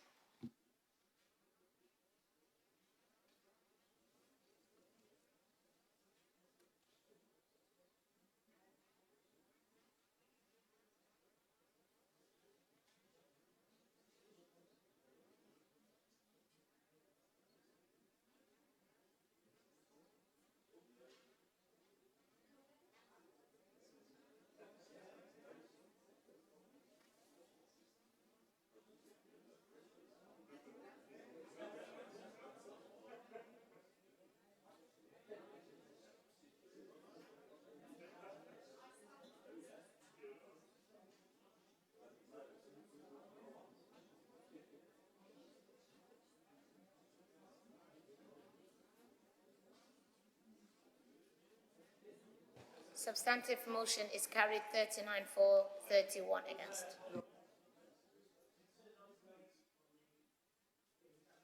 Yes, he will be editing it out. Yeah.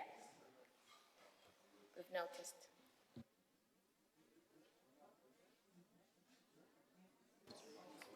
Item 10, notice of motion regarding protecting fair access to IVF treatment.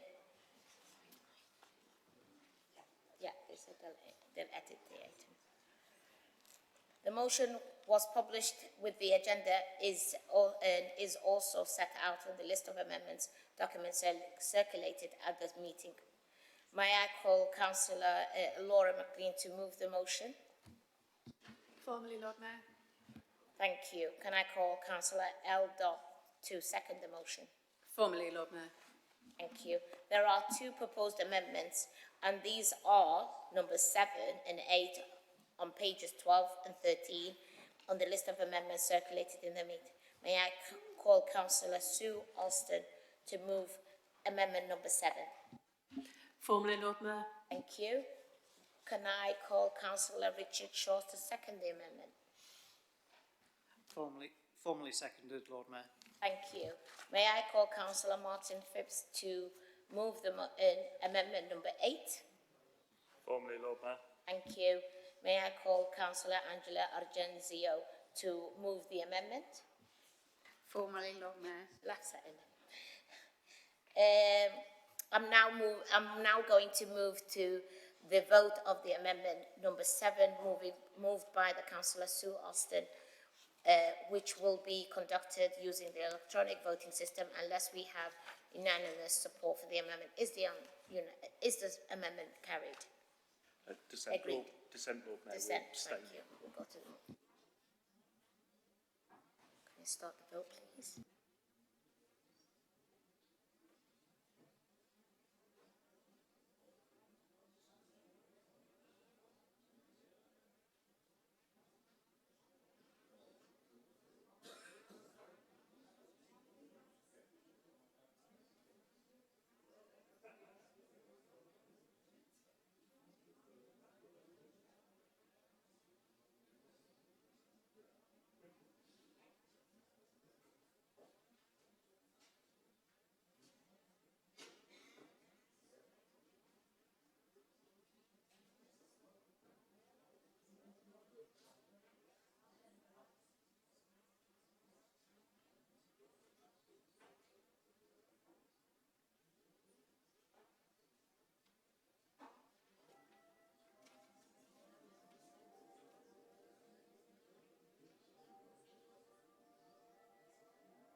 We had 70 people, but there's 69. I don't know why.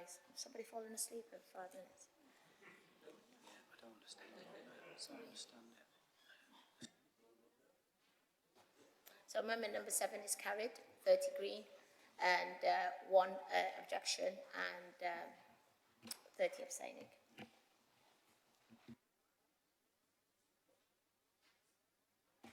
Amendment number 8. I'm now going to move to the vote of amendment number 8, moved by Councillor Martin Phipps, which will be conducted using the electronic voting system unless we have unanimous support for the amendment. Is the amendment agreed? Dissent, Lord Mayor. We're Thank abstaining.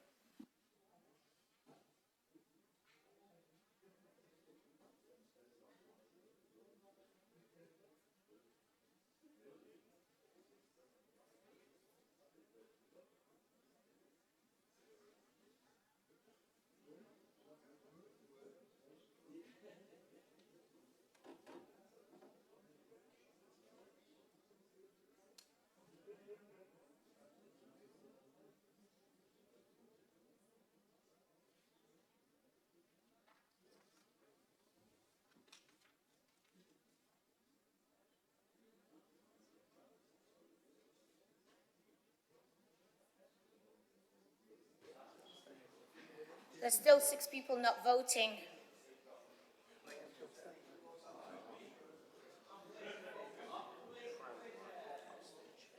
Yay, good.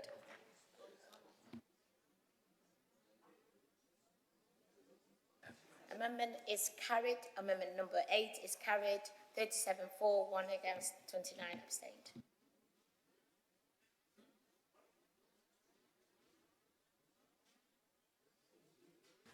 I am now going to move voting for substantive motion, and it will be conducted using the electronic voting system unless we have unanimous support for the motion. Is the substantive motion agreed? Dissent, Lord Mayor. We're voting for, but abstaining on the parts of motions that passed, except for C from the Lib Dem motion, which we're rejecting.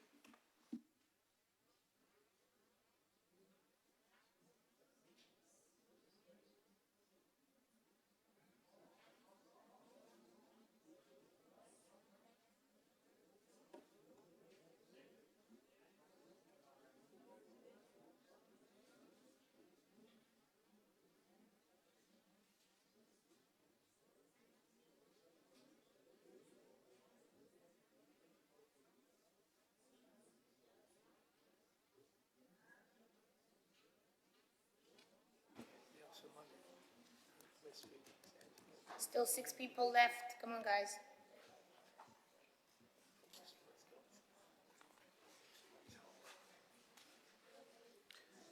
One more. One more. Might be there now, Lord Mayor, I'd call it. I'm going to call it, although there's one person let us down. So, yeah, substantive motion is carried, 69-4. Yay.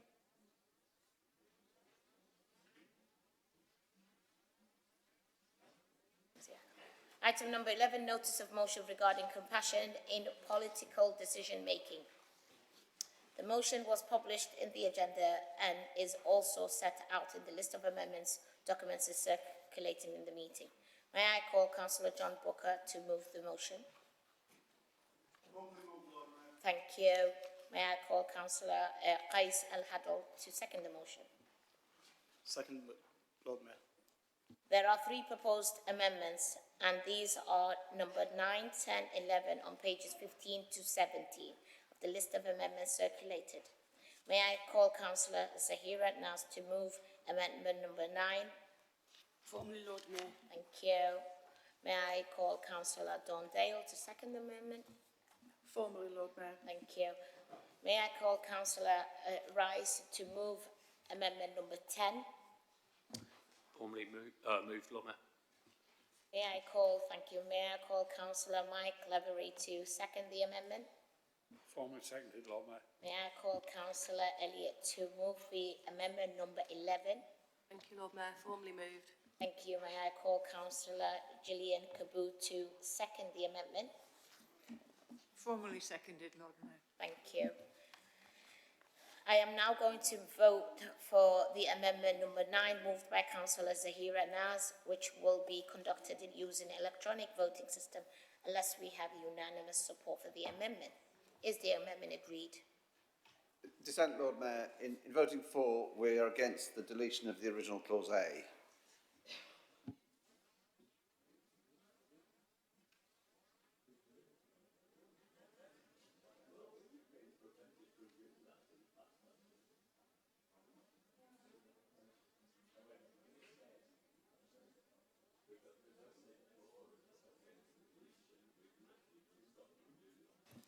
Hi, Councillor Otten. You are asking to vote for something it's not actually in the amendment. So, yeah? I was advised, so. Right, well, that's okay. Well, I mean, that's fine. I mean, that's what we wish to do. If you're saying we're not allowed to, we'll accept that. Thank you.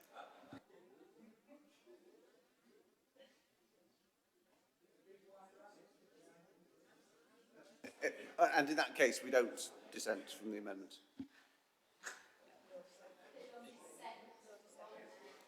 No dissent?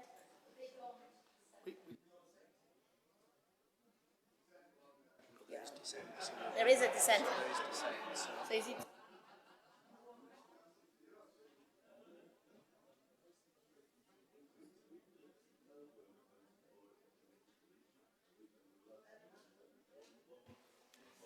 Okay. Time for vote. Vote and then chat. Lord Mayor?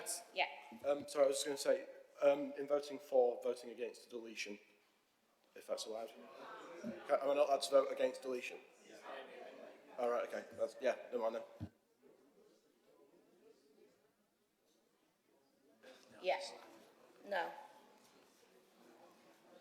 Can we start voting, please?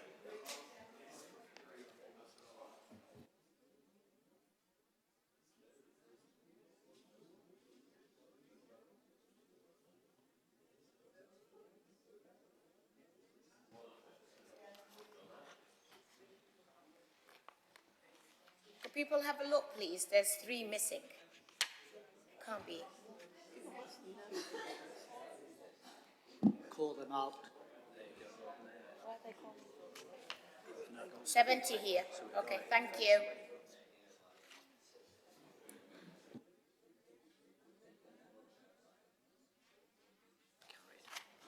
Amendment number 9, it's carried 69-4, 1 against. Thank you.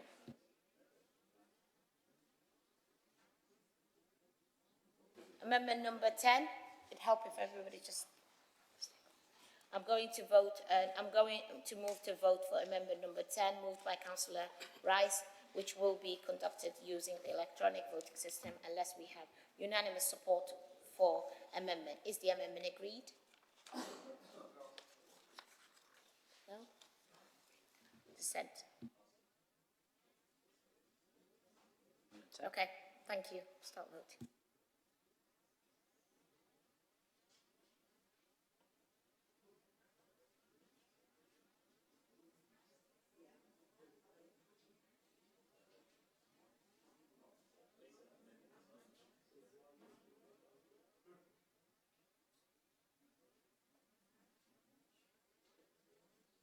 Yay. So, 69 for, 1 against.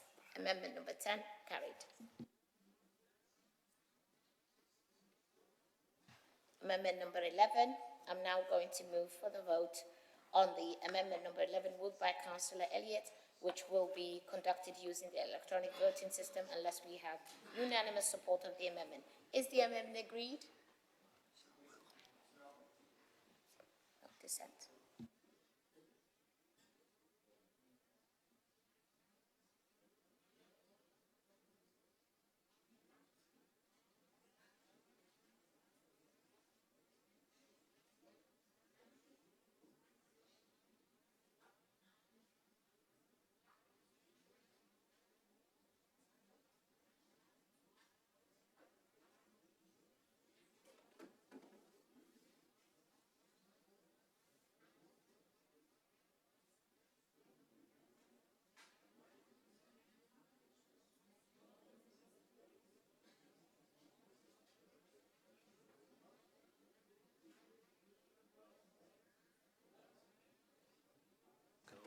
Again, one more. Love to meet this person who's distracted. We'll call it, and amendment 11 is carried, 68 for, 1 against. Thank you. I am now going to move to substantive motion, which will be conducted using the electronic voting system unless we have unanimous support for the motion. Is the substantive motion agreed?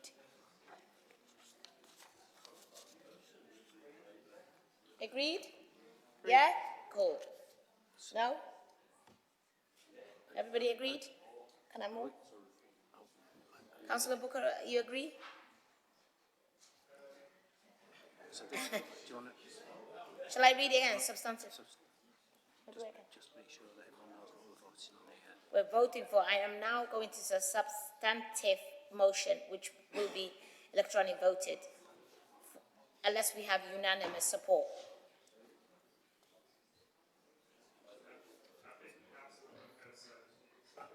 Are you okay with it? Is it dissent? Okay, we'll go for vote.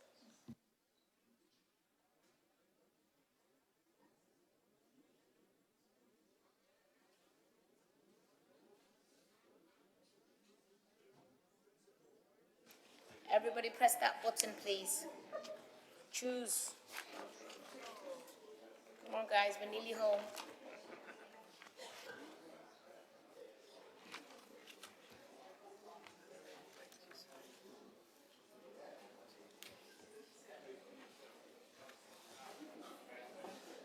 Four people left. Vote, then you can chat. 3 people left. Use your vote. 1 person left. I'm pushing democracy here. Yeah, 70. Substantive motion carried, 70 all the way through. You could have saved.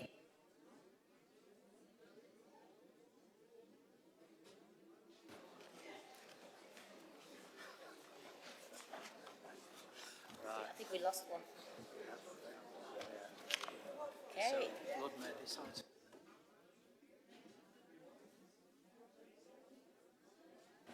Item 12 is withdrawal. So we're drawing item 12. Okay, full attention. Last item. Item 13, minutes of previous council meeting. It is proposed that the minutes of the ordinary meeting of the council held 1st of October 2025 will be approved as a true, accurate record. Is the motion formally moved by Councillor Lee? Formally, Lord Mayor. Is it seconded by Councillor Dyer? Formally, Lord Mayor. Is the motion agreed? Motion is carried.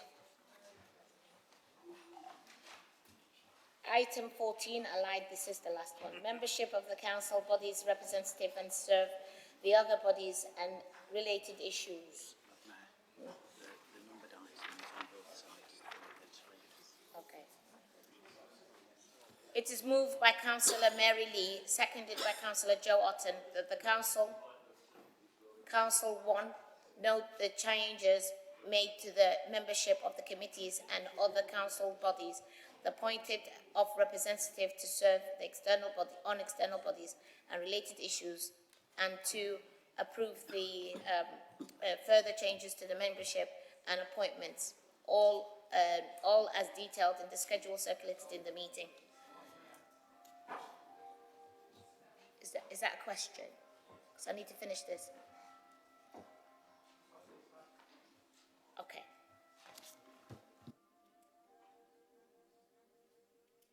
I don't know what you're going to be asking. Is it a point of order? So, point of order. Right. I want somebody to explain to me how I can walk out of this room and talk to people who are struggling to pay their bills, etc., when we're proposing to pay somebody £1,375 per day, which I'm told somebody's just worked it out, works out at £286,000 per year. I'd like to make somebody to tell me how I can do that when I walk out of this building.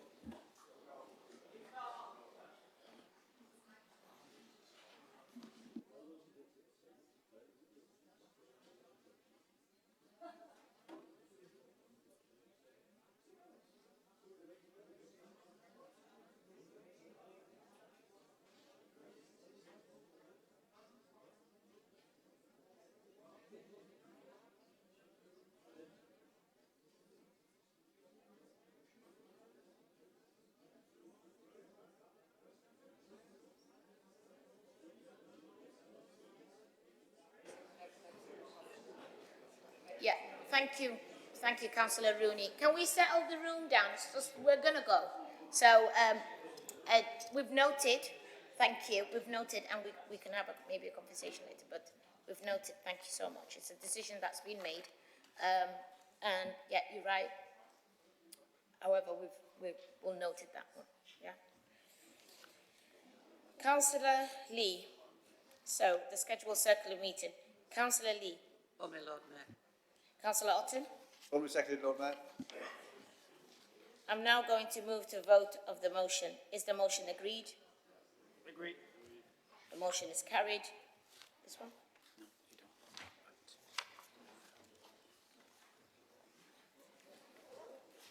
Hey, this concludes the business of today's meeting. Thank you all for your attendance.